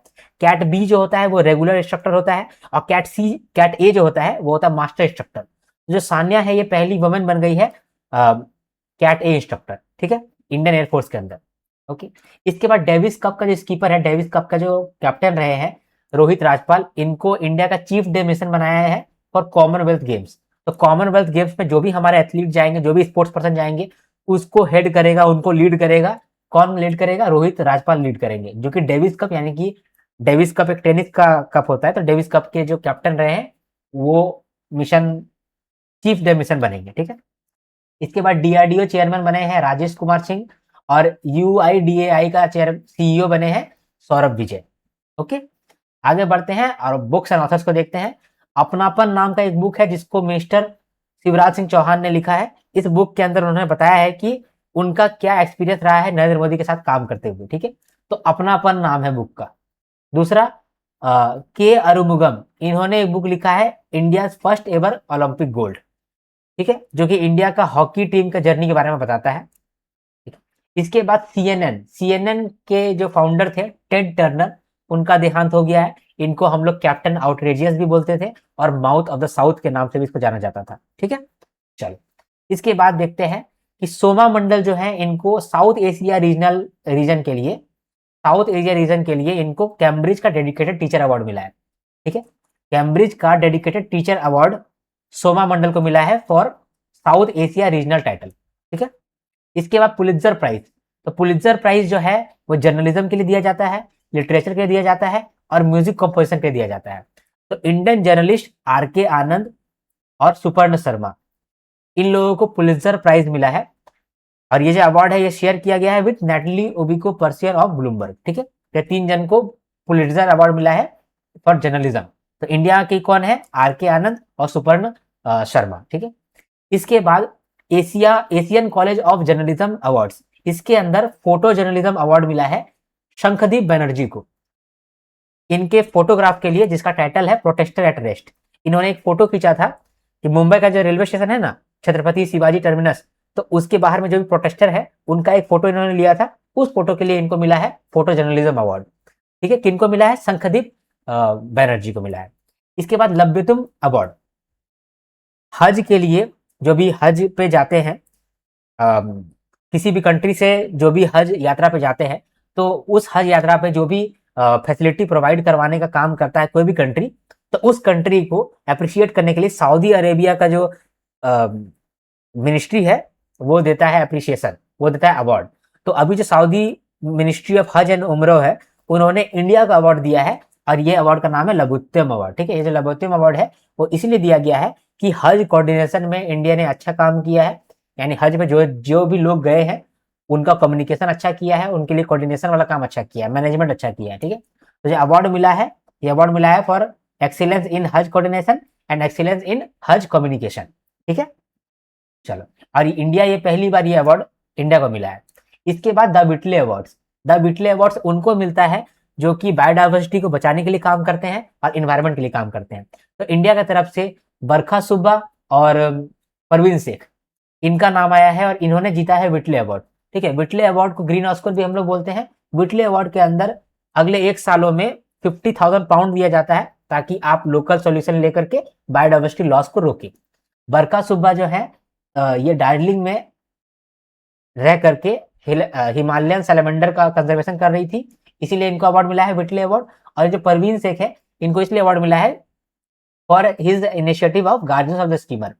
चंबल नदी के पास में जो भी इंडियन स्कीमर, यानी कि इंडियन स्कीमर नाम का एक पक्षी होता है, वो पक्षी नेस्ट बनाता है चंबल रिवर के पास, तो उसको ही प्रोटेक्ट करने के लिए परवीन शेख को मिला है विटले अवार्ड, और बरखा सुब्बा को अवार्ड मिला है क्योंकि ये हिमालयन सैलेमेंडर का कंजर्वेशन के लिए काम कर रही थी। ठीक है, ये दोनों अवार्ड देख लिए। इसके बाद देखो रन फॉर सन मैराथन, तो इंडिया के अंदर न्यू दिल्ली में रन फॉर सन नाम का एक मैराथन चलाया गया, जिसमें हम लोग पीएम सूर्य घर का जो भी हम लोगों ने प्रोग्रेस किया है, इस योजना का प्रोग्रेस के लिए हम लोगों ने मैराथन चलाया। मैराथन का नाम रखा सन, रन फॉर सन। ठीक है, सन फॉर रन नहीं, रन फॉर सन। तो ये 3 मई यानी इंटरनेशनल सन डे, इस दिन हम लोगों ने रन फॉर सन मैराथन को स्टार्ट किया और इस दिन हम लोगों ने अपना थोड़ा सा रनिंग किया। ठीक है, ये इवेंट न्यू दिल्ली में हुआ। It mark the progress of PM Surya Ghar Muft बिजली योजना। पीएम सूर्य घर जो है वो 1.5 लाख मेगावाट का इंस्टॉल कैपेसिटी अचीव कर लिया है इंडिया के अंदर। ठीक है, साथ में हम लोगों ने 30 लाख रूफटॉप सोलर इंस्टॉलेशन कर दिया है अब तक, और सिर्फ अप्रैल 2026 का बात करें तो 2.7 लाख रूफटॉप इंस्टॉलेशन हो गया है अप्रैल में ही से। ठीक है, इसके बाद committee on empowerment of women, इसको रिकॉन्स्टिट्यूट किया गया है फॉर 2026-2027। ये जो कमिटी है ये क्या काम करता है? ये कमिटी रिव्यू करता है वुमेन को लेकर के क्या पॉलिसी आ रहा है, वुमेन को लेकर के क्या वेलफेयर स्कीम्स आया है। ठीक है, वुमेन के लिए क्या जेंडर इक्वालिटी हो रहा है या नहीं हो रहा है, तो इस चीज को देखने के लिए, एसेस करने के लिए एक कमिटी बनाया जाता है। तो इस साल भी वो कमिटी बन गया है, इसकी चेयरपर्सन बनी है डग्गूबटी पुरांदेश्वरी। ठीक है, इसको याद रखना। इसके बाद यूनियन मिनिस्टर नितिन गडकरी ने लॉन्च किया है इंडिया का पहला multi lane free flow tolling system. यहाँ पर गाड़ी को रोकना भी नहीं पड़ेगा, आपको धीरे भी नहीं करना पड़ेगा, फास्टली आप गाड़ी लेके चले जाओगे, आपका टोल ऑटोमेटिकली कट जाएगा। ठीक है, तो ये गुजरात में चालू हो रहा है इंडिया का पहला multi lane free flow barrierless tolling system. Okay, आगे बढ़ते हैं और देखते हैं public accounts committee. Public accounts committee को वापस रिकॉन्स्टिट्यूट किया गया है। तो ये कमेटी होता क्या है? पब्लिक मनी को जहां पर खर्च करने का बात कहा गया है, क्या वहीं पर खर्च हुआ है कि नहीं हुआ है, एफिशिएंटली खर्चा हुआ है कि नहीं खर्चा हुआ है, जिस पर्पस के लिए पार्लियामेंट ने अप्रूव किया था एक्सपेंडिचर, उसी एक्सपेंडिचर मतलब उसी पर्पस पे एक्सपेंडिचर हुआ है कि नहीं हुआ है, इस चीज को देखने के लिए कमेटी बनाया जाता है। हर साल ये कमेटी बनता है, इस साल भी कमेटी बना है। इस कमेटी के अंदर 22 मेंबर होते हैं, 15 लोकसभा से और 7 राज्यसभा से। इसका जो चेयर पर्सन होता है उसको लोकसभा स्पीकर अपॉइंट करता है। ठीक है, मिनिस्टर्स जो होते हैं वो इस कमेटी के मेंबर्स नहीं हो सकते। इसके बाद नेक्स्ट न्यूज देखो, इंडिया और international fund for agriculture development, ठीक है, international fund for agriculture development और इंडिया, इन लोग दोनों ने मिलकर के अगले 8 सालों के लिए एक प्रोग्राम लॉन्च किया है। इसका नाम क्या है? कंट्री स्ट्रेटेजिक अपॉर्चुनिटीज प्रोग्राम, ठीक है। तो हम लोग इसमें इस प्रोग्राम में एक रोड मैप डिसाइड कर रहे हैं कि किस तरीके से हम लोग रूरल इंडिया का इनकम बढ़ाएंगे और सस्टेनेबल लाइवलीहुड अपॉर्चुनिटीज बनाएंगे by connecting grass root institution to finance, technology and global markets. मतलब क्या बात हो रहा है यहाँ पर, इंडिया और international fund for agriculture development, इन लोग दोनों ने मिल करके एक स्ट्रेटजी बनाया है अगले 8 सालों के लिए, 2026 से लेकर 2033 तक के लिए, ठीक है, जिसमें ये लोग बात कर रहे हैं कि किस तरह से हम लोग रूरल इंडिया में फाइनेंस पहुंचाएंगे, टेक्नोलॉजी पहुंचाएंगे और ग्लोबल मार्केट्स का एक्सेस पहुंचाएंगे, ताकि जो एरिया है, लोकल एरिया है, वो भी ग्रो करे, एग्रीकल्चर का भी डेवलपमेंट हो सके, ठीक है। इसके बाद इंडिया का पहला रिवराइन लाइट हाउसेस, इसका फाउंडेशन अभी ले हो गया है, ठीक है। तो minister of ports, shipping and waterways Sarbananda Sonowal जो है, उन्होंने फाउंडेशन स्टोन ले किया है for India's first riverine light houses. ये कहां पर होगा? ब्रह्मपुत्र रिवर पे होगा और नेशनल वाटरवे 2, कहां पर? असम में। 4 मॉडर्न रिवर लाइट हाउसेस बनाया जा रहा है, एक पांडु, दूसरा बोगीबिल, तीसरा सीलघाट और चौथा विश्वनाथ घाट। ओके, चलो आगे देखते हैं। इंडिया का पहला digital grievance redressal system for gig workers, ये कर्नाटका ने बनाया है। तो कर्नाटका गवर्नमेंट ने इंडिया का पहला digital grievance redressal system for gig workers ये बनाया है। आपसे क्वेश्चन पूछेगा कि ये सिस्टम किसने बनाया है, तो कर्नाटका ने बनाया है। इसके बाद असेंबली कॉन्स्टिट्यूंसी मैंने यहाँ पर रखा हुआ है कि कितना सीट्स है, तो यहाँ पर देख सकते हो पुडुचेरी में 30 सीट्स है, 30 असेंबली कॉन्स्टिट्यूंसी है, केरला में 140 और तमिलनाडु में 234 और वेस्ट बंगाल में 294। वेस्ट बंगाल में बीजेपी ने कितना सीट्स लिया था ये बता दो आप, ठीक है। इसके बाद chief justice of India Suryakant, इन्होंने सिक्किम को डिक्लेयर कर दिया है as country's first fully paperless state judiciary, ठीक है। साथ में सिक्किम का स्टेटहुड एनिवर्सरी 16 मई को मनाया गया। ओके, इसके बाद त्रिपुरा जो है वो पहला स्टेट बन गया है इंडिया के अंदर to complete all priority areas under the regulation phase 2। देखो, ईज ऑफ डूइंग बिजनेस करने के लिए सरकार क्या चाह रहा था कि हर एक जो भी स्टेट है वो जो भी पुराना धुराना लॉ है, नियम है, कानून है, उसको वापस से ठीक करे, ठीक है, और ईज ऑफ डूइंग बिजनेस बन जाए। जैसे कि मान लो कि लाइसेंस का बहुत अननेसेसरी रिक्वायरमेंट है लाइसेंस लेने के लिए, तो जो अननेसेसरी रिक्वायरमेंट है उसको हटा दो, प्रोसेस को ऑनलाइन कर दो, ताकि कोई भी आपसे ऑनलाइन परमिशन ले सके और वहां पर बिजनेस चालू कर सके, लाइसेंस लेना भी आसान हो जाए। तो ये सब करने के लिए हम लोग बोलते हैं डी रेगुलेशन। तो डी रेगुलेशन करने के लिए हम लोग बहुत सारी स्टेट्स को बोले थे, अब बोले थे कि कुछ प्रायोरिटी एरियाज है, इनमें तो कम से कम तुम लोग डी रेगुलेशन जल्दी कर लो। तो टोटल 51 प्रायोरिटी एरियाज था, उसको हम लोग 2 फेज में बोले थे कि कंप्लीट करना। 2 फेज में उन प्रायोरिटी एरियाज पे जो भी अननेसेसरी रूल्स है, रेगुलेशन है, उसको ठीक कर देना, ठीक है। तो त्रिपुरा ही ऐसा पहला स्टेट बना है जो कि कंप्लीट कर लिया है all priority areas under the regulation phase 2, ठीक है। टोटल 51 प्रायोरिटी एरियाज था जिसको त्रिपुरा कंप्लीट कर लिया है। तो Tripura has also become the first state to complete all 51 priority areas across phase 1 and phase 2, ठीक है। इसके बाद हजारीबाग को इंडिया का पहला पर्ल फार्मिंग क्लस्टर बनाया गया है। हजारीबाग झारखंड में आता है, ठीक है।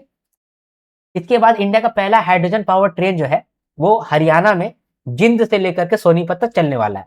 हाइड्रोजन ट्रेन को हम लोग हाइड्रेल्स भी बोलते हैं और एच ट्रेन भी बोलते हैं, ठीक है। इसके बाद देखते हैं स्माइल मिशन।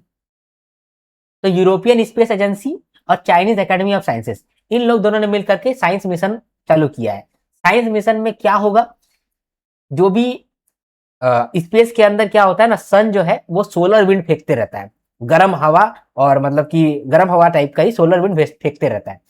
अर्थ के पास ना एक मैग्नेटिक फील्ड है जिसको हम लोग बोलते हैं मैग्नेटोस्फीयर।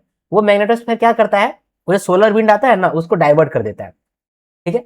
तो ये जो डाइवर्ट कर रहा है, ये कैसे डाइवर्ट कर पा रहा है, इसके बारे में जानने के लिए स्माइल स्कीम आया है। स्माइल स्कीम का फुल फॉर्म जरूर याद रखना, और ये भी याद रखना कि ये यूरोपियन स्पेस एजेंसी का प्रोग्राम है और चाइनीज एकेडमी ऑफ साइंसेस का प्रोग्राम है, ठीक है।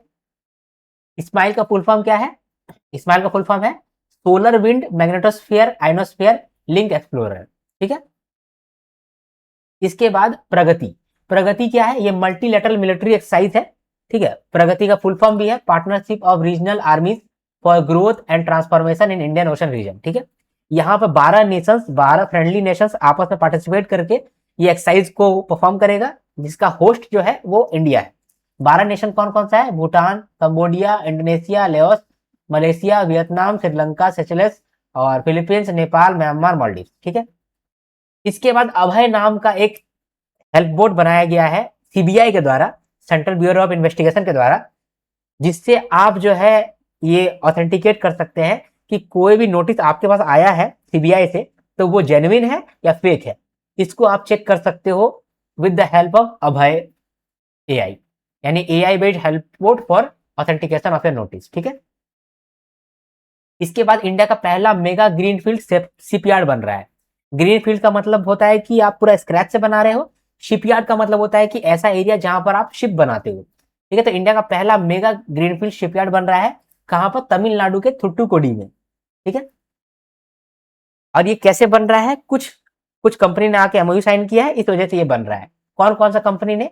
तो HD Korea ship building and offshore engineering, दूसरा national ship building and heavy industries park Tamil Nadu limited, और तीसरा Sagarmala finance corporation limited. Okay, आगे बढ़े।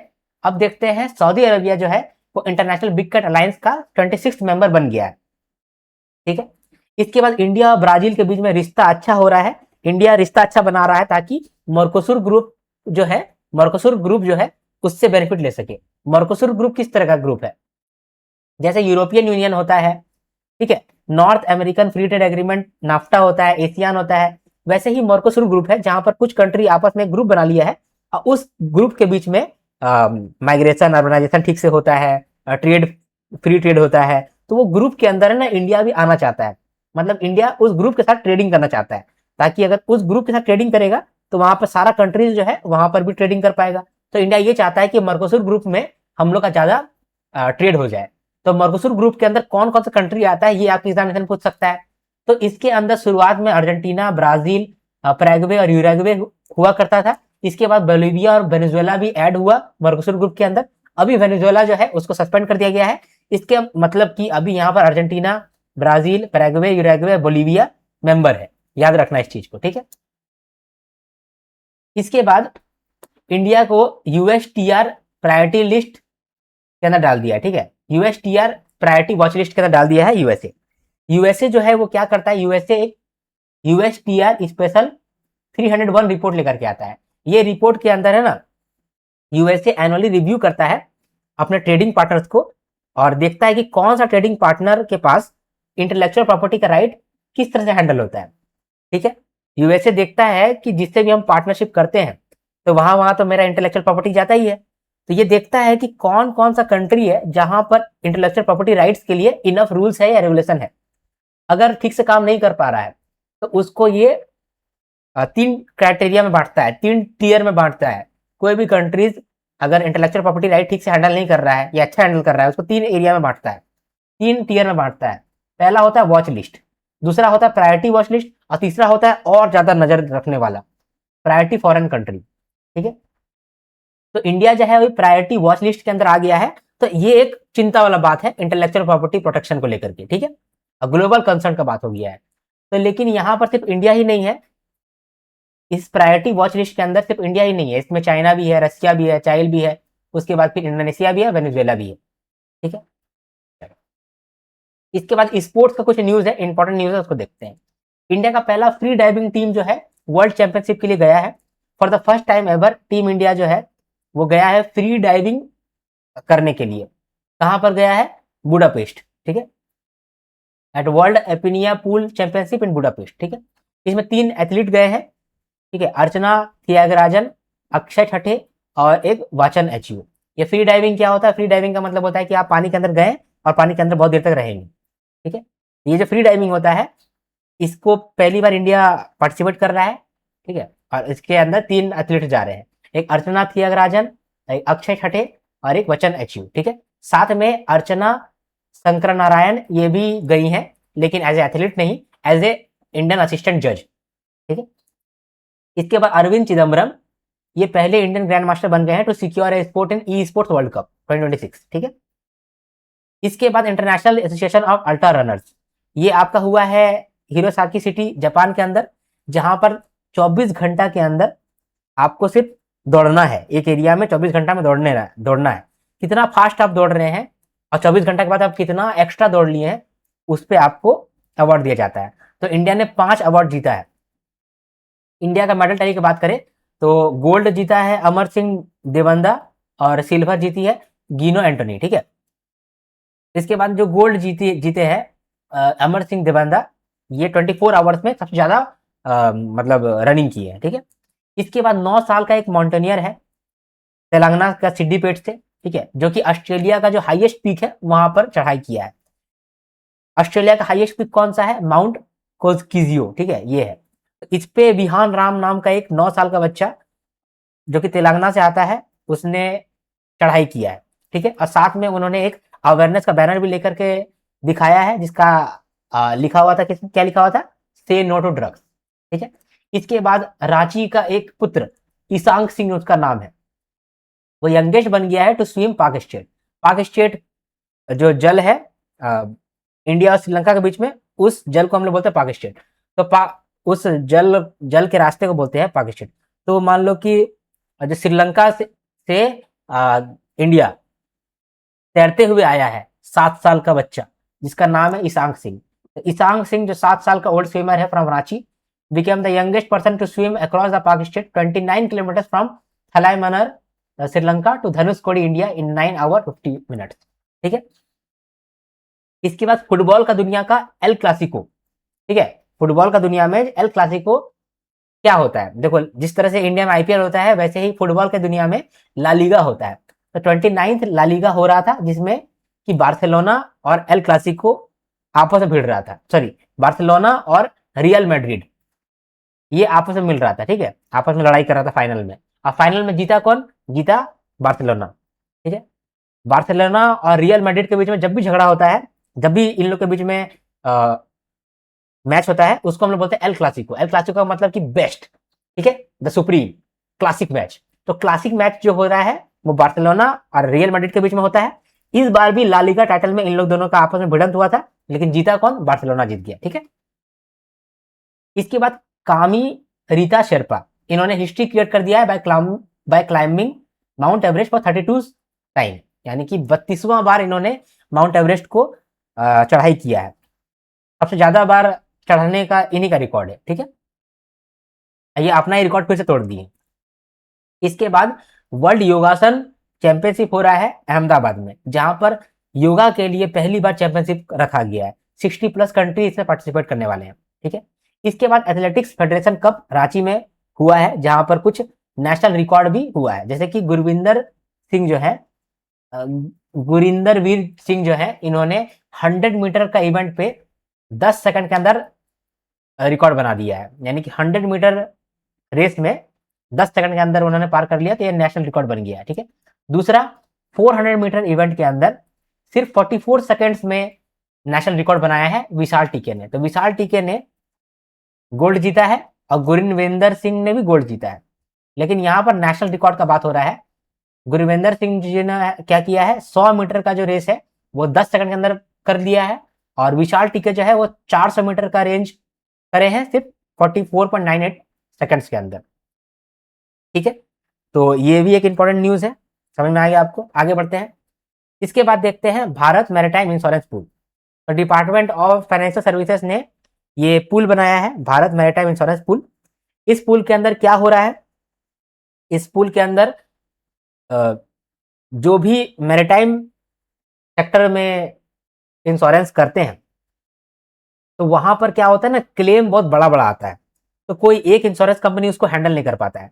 तो इसी के लिए हम लोग एक पूल बना लिए हैं, जहां पर रिस्क शेयर हो जाएगा बाकी कंपनीज के बीच में, ठीक है। तो सपोज आपने आपका एक शिप है, शिप के लिए आपने इंश्योरेंस लिया है, 1 करोड़ प्रीमियम दिया है किसी एक कंपनी को, तो वो कंपनी क्या करेगा, इस इंश्योरेंस पूल के अंदर बाकी कंट्रीज के साथ ये वाला प्रीमियम शेयर कर लेगा, ताकि रिस्क भी शेयर हो जाए। तो कभी भी आपको अगर क्लेम करना हुआ तो ये सब मिल करके आपको पैसा देगा, ठीक है। तो क्या क्या चीज का इंश्योरेंस कवर होता है? यहाँ पर कार्गो इंश्योरेंस कवर होता है, वार का रिस्क को भी कवर करते हैं, और मशीनरी का भी आपका इंश्योरेंस होता है, ठीक है। अगर क्लेम सेटलमेंट $100 मिलियन तक रहता है तो उस केस में जो सारे मेंबर इंश्योरर है वो लोग ही आपको पेमेंट कर देते हैं।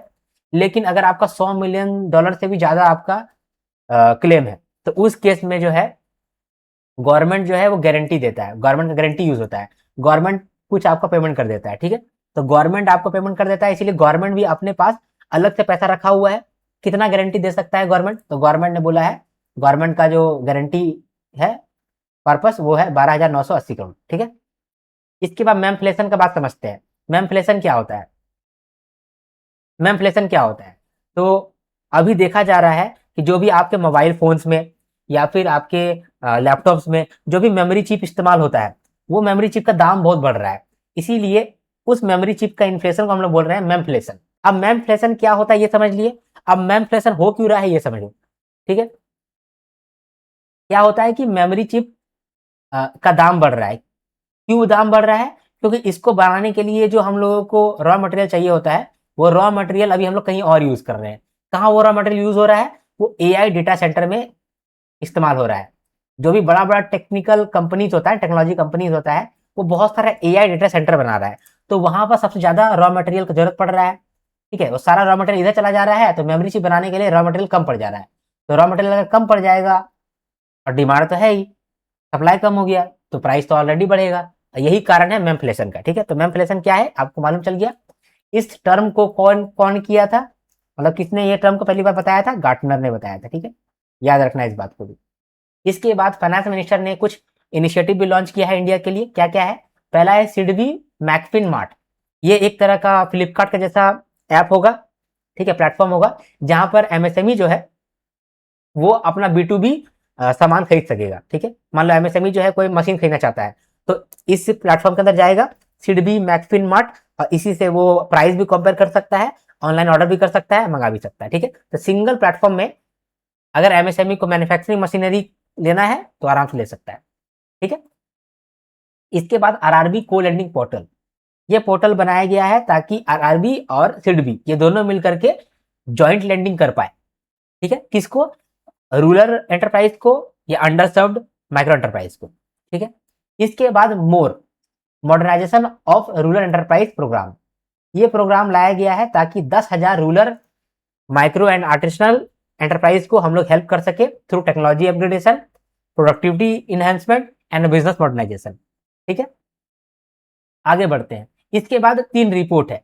पहला रिपोर्ट है ग्लोबल फॉरेस्ट गोल्स रिपोर्ट 2026। इसको रिलीज किया गया है by UN department of economic and social affairs UNDESA and UN forum on forest secretariat, ठीक है। इसके द्वारा ये वाला रिपोर्ट आया है। इस रिपोर्ट का की फाइंडिंग क्या है? इस रिपोर्ट में कहा गया है कि जो फॉरेस्ट कवर है ना दुनिया का वो कम हो गया है। 2015 में 4.1 बिलियन हेक्टेयर फॉरेस्ट था, जो कि 2025 में यानी 10 साल के बाद 4.14 बिलियन हेक्टेयर हो गया है, ठीक है। यानी कि फॉरेस्ट कवर कम हो गया है। हर साल नेट में हम लोग 4.12 मिलियन हेक्टेयर फॉरेस्ट को लूज कर देते हैं।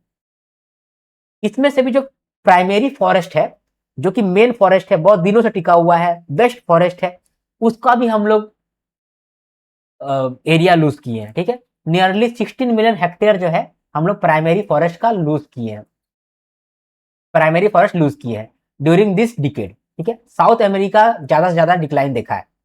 इसके बाद ये जो हम लोग डिक्लाइन देख रहे हैं नॉर्मल फॉरेस्ट कवर में और प्राइमरी फॉरेस्ट कवर में, क्यों ये डिक्लाइन देख रहे हैं? इसका मेन कारण है कि हम लोग फॉरेस्ट एरिया को काट करके वहां पर एग्रीकल्चर लैंड बना रहे हैं। साथ में हम लोग को बहुत सारा फ्यूल चाहिए होता है, चारकोल चाहिए होता है, इसके लिए भी हम लोग बहुत सारा फॉरेस्ट काट देते हैं, ठीक है। हालांकि 2030 तक हम लोगों ने यानी कि 91 कंट्रीज ने ये प्लेज किया है कि 190 मिलियन हेक्टेयर हम लोग रिस्टोर कर देंगे फॉरेस्ट को, ठीक है। तो जो भी फॉरेस्ट का कमी हो रहा है तो 91 कंट्रीज ने आपस में प्लेज किया था कि हम लोग 190 मिलियन हेक्टेयर को रिस्टोर कर देंगे बाय 2030। लेकिन ऐसा होना बहुत रेयर दिख रहा है क्योंकि अभी तक यानी 2025 तक हम लोगों ने सिर्फ 44 मिलियन हेक्टेयर ही रिस्टोर किया है, ठीक है। इसमें से रिस्टोरेशन में एशिया का परफॉर्मेंस बहुत अच्छा रहा है। एशिया ने 31 मिलियन हेक्टेयर रिस्टोर किया है, ठीक है। इसके बाद अब अगला रिपोर्ट देखते हैं, सन एंड सस्टेनेबिलिटी रिपोर्ट। इस रिपोर्ट में बताया गया है कि हम लोग कितना सैंड एक्सट्रैक्ट करते हैं, सैंड का कितना यूसेज है, ठीक है। तो इस रिपोर्ट को रिलीज किया गया है by united nation environmental programme, ठीक है। ये जो रिपोर्ट है ये बताता है, एम्फसाइज करता है कि सैंड जो है it is the most extracted solid material on earth after water in terms of global consumption, ठीक है। हम लोग इस अर्थ से कौन सा मटेरियल सबसे ज्यादा निकालते हैं, सॉलिड मटेरियल, तो हम लोग सैंड निकालते हैं, ठीक है, ओके। उसके बाद सैंड के बारे में बात करें तो हम लोगों ने कितना कंजम्पशन किया है, तो ग्लोबल कंजम्पशन 1970 में 9.6 बिलियन टन का हुआ करता था, ठीक है, जो कि 2020 में 50 बिलियन टन का हो गया है, यानी कि हम लोग बहुत ज्यादा सैंड इस्तेमाल कर रहे हैं। अच्छा, इतना सारा बालू इस्तेमाल कर रहे हैं, बालू का कर क्या रहे हैं, बालू का घर बना ले रहे हैं, है ना, बालू का इस्तेमाल करके हम लोग घर बनाते हैं ना। तो हम लोगों ने अर्बन एक्सपेंशन किया है, इसीलिए बहुत ज्यादा हम लोगों ने सैंड निकाला है अर्थ से, ठीक है। तो जो बिल्टअप एरिया पर पर्सन है वो बढ़ा है, बिल्टअप एरिया यानी कि एक आदमी को लेकर के कितना घर बना हुआ है ना, मतलब एक आदमी को लेकर के कितना इंफ्रास्ट्रक्चर का बिल्टअप एरिया है। तो हर आदमी पे 43 स्क्वायर मीटर हम लोग का हुआ करता था 1975 में, जो कि बढ़ के हो गया है 63 स्क्वायर मीटर 2025 के अंदर। साथ में सैंड का जो ग्लोबल मार्केट साइज है वो भी बढ़ा है, 569.4 बिलियन डॉलर का हो गया है सैंड का मार्केट। अब इतना सैंड हम लोग निकाल रहे हैं, उससे कुछ तो इम्पैक्ट पड़ेगा ही। क्या इम्पैक्ट पड़ेगा, देखो 2.3 बिलियन लोग ऐसे हैं जो कि स्मॉल स्केल फिशरीज पर डिपेंड होते हैं। स्मॉल स्केल फिशरीज होते हैं वहां पर बालू का होना जरूरी है, अगर बालू नहीं होगा तो फिशरीज सेक्टर इम्पैक्ट पड़ जाएगा, ठीक है। तो वही 2.3 बिलियन लोग पर इम्पैक्ट पड़ने वाला है, ओके। क्योंकि नदी में बालू रहता है, उसके बाद बीचेस में भी बालू रहता है, तो अगर सारा बालू आप निकालोगे तो जो फिशिंग करते हैं उन लोगों को प्रॉब्लम होगा, है ना। इसके बाद लास्ट रिपोर्ट है sample registration system statistical report. ये जो रिपोर्ट है इसको रिलीज किया गया है office of registrar general and census commissioner of India, ठीक है। हम लोगों ने कुछ डेमोग्राफिक सर्वे किया था कुछ विलेजेस में, अर्बन ब्लॉक्स पे, उस पे जो हम लोग को डेटा मिला है उसको ही हम लोग एक रिपोर्ट में डाल के पूछ रहे हैं, मतलब बता रहे हैं। इसमें हम लोगों ने बोला है जो क्रूड बर्थ रेट है वो 18.3 है, मतलब कि 1000 का पॉपुलेशन पे कितना एनुअल बर्थ होता है, तो 18.3 होता है। हाईएस्ट जो है वो बिहार पे है, लोएस्ट जो है वो केरला पे है। इन्फेंट मोर्टेलिटी रेट पर 1000 लाइव बर्थ पे कितना इन्फेंट का डेथ हो जाता है, तो 24 इन्फेंट का डेथ हो जाता है। हाईएस्ट है 36 छत्तीसगढ़ में और लोएस्ट है केरला में। सेक्स रेशियो की बात करें तो 2022 से 24 के बीच में सेक्स रेशियो क्या था, 918 था, ठीक है। सेक्स रेशियो का मतलब कि 1000 मेल लाइव बर्थ पे कितना फीमेल लाइव बर्थ होता है, तो 918। इसमें भी हाईएस्ट कौन रहा है, छत्तीसगढ़, और लोएस्ट कौन रहा है, उत्तराखंड, ठीक है। इसके बाद टोटल फर्टिलिटी रेट, ये क्या होता है, टोटल फर्टिलिटी रेट का मतलब होता है कि एक वुमेन अपने रिप्रोडक्टिव साइकिल में, मतलब रिप्रोडक्टिव एज के अंदर कितना बच्चा को एवरेज पैदा करती है, ठीक है।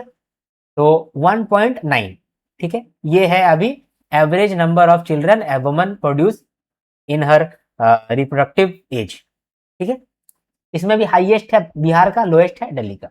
इसके बाद बोला गया है कि ग्लोबल टॉप 100 हॉटेस्ट सिटीज के अंदर इंडिया का 97 सिटीज है, जिसमें से कि नंबर 1 पे आता है बलंगीर उड़ीसा का, सासाराम बिहार का, और वाराणसी यूपी का। इसके बाद आईएमडी के द्वारा हीटवेव का क्राइटेरिया बताया गया है कि कब आप हीटवेव डिक्लेयर करोगे, तो हीटवेव तब डिक्लेयर होगा अगर टेम्परेचर 40 डिग्री क्रॉस कर गया है प्लेन एरियाज में, और हिली एरियाज में 30 डिग्री क्रॉस कर गया है, ठीक है। और अगर जनरली आपका जो भी जितना भी ठंडा आपका रहता है, आप जहां पर भी रहते हो जितना भी आपका ठंडा रहता है, वहां से अगर 4.5 डिग्री अधिक हो गया, वहां से अगर 4.5 डिग्री या फिर 6.5 डिग्री, इससे अधिक अगर डिग्री चला गया तो आप उसको हीटवेव ही बोलोगे। इसके बाद अगर मान लो कि कोई सा भी सिनेरियो है, अगर 45 डिग्री क्रॉस करता है तो उस केस में वो हीटवेव ही कहलाएगा, ठीक है। इतना समझ में आ गया आपको। अब अगर आपको मेरा वीडियो पसंद आया है तो आप जरूर लाइक करो, अगर आपको मेरा वीडियो पसंद आया है तो लाइक जरूर करो, आपका एक लाइक मेरा मोटिवेशन दुगना करता है, मेरे अंदर एनर्जी का एक भरता है पावर, ठीक है, बूस्टर डालता है एनर्जी का। तो जरूर लाइक करो, एक कमेंट करो, आपका एक एक कमेंट मैं दिन रात देखते रहता हूँ। आपको जो भी हर्ट देता हूँ ना मैं कमेंट का, वो मेरे दिल के बहुत करीब है, दिल से निकलता है वो हर्ट, ठीक है। तो आप कमेंट जरूर करो, मैं आपका कमेंट के भरोसे बैठा हूँ, ठीक है, वेट कर रहा हूँ मैं, आप जरूर आप कमेंट करो। इसके बाद आप हमारे चैनल को सब्सक्राइब कर सकते हो और शेयर भी कर सकते हो, शेयरिंग इज केयरिंग, आपको मालूम है पहले से ही। सब्सक्राइब करके रखो हमारे चैनल को, आपको बहुत बेनिफिट मिलेगा। आज कल आगे आने वाले दिनों में बहुत बेनिफिट मिलने वाला है, क्योंकि हम लोग आरबीआई ग्रेड बी या रेगुलेटरी बॉडीज सभी का करंट अफेयर्स का कवरेज करा रहे हैं और क्वालिटी कंटेंट आपको प्रोवाइड कर रहे हैं। मिलेंगे नेक्स्ट वीडियो में, तब तक के लिए हर हर महादेव, शंभू शंकर, जय हिंद जय भारत।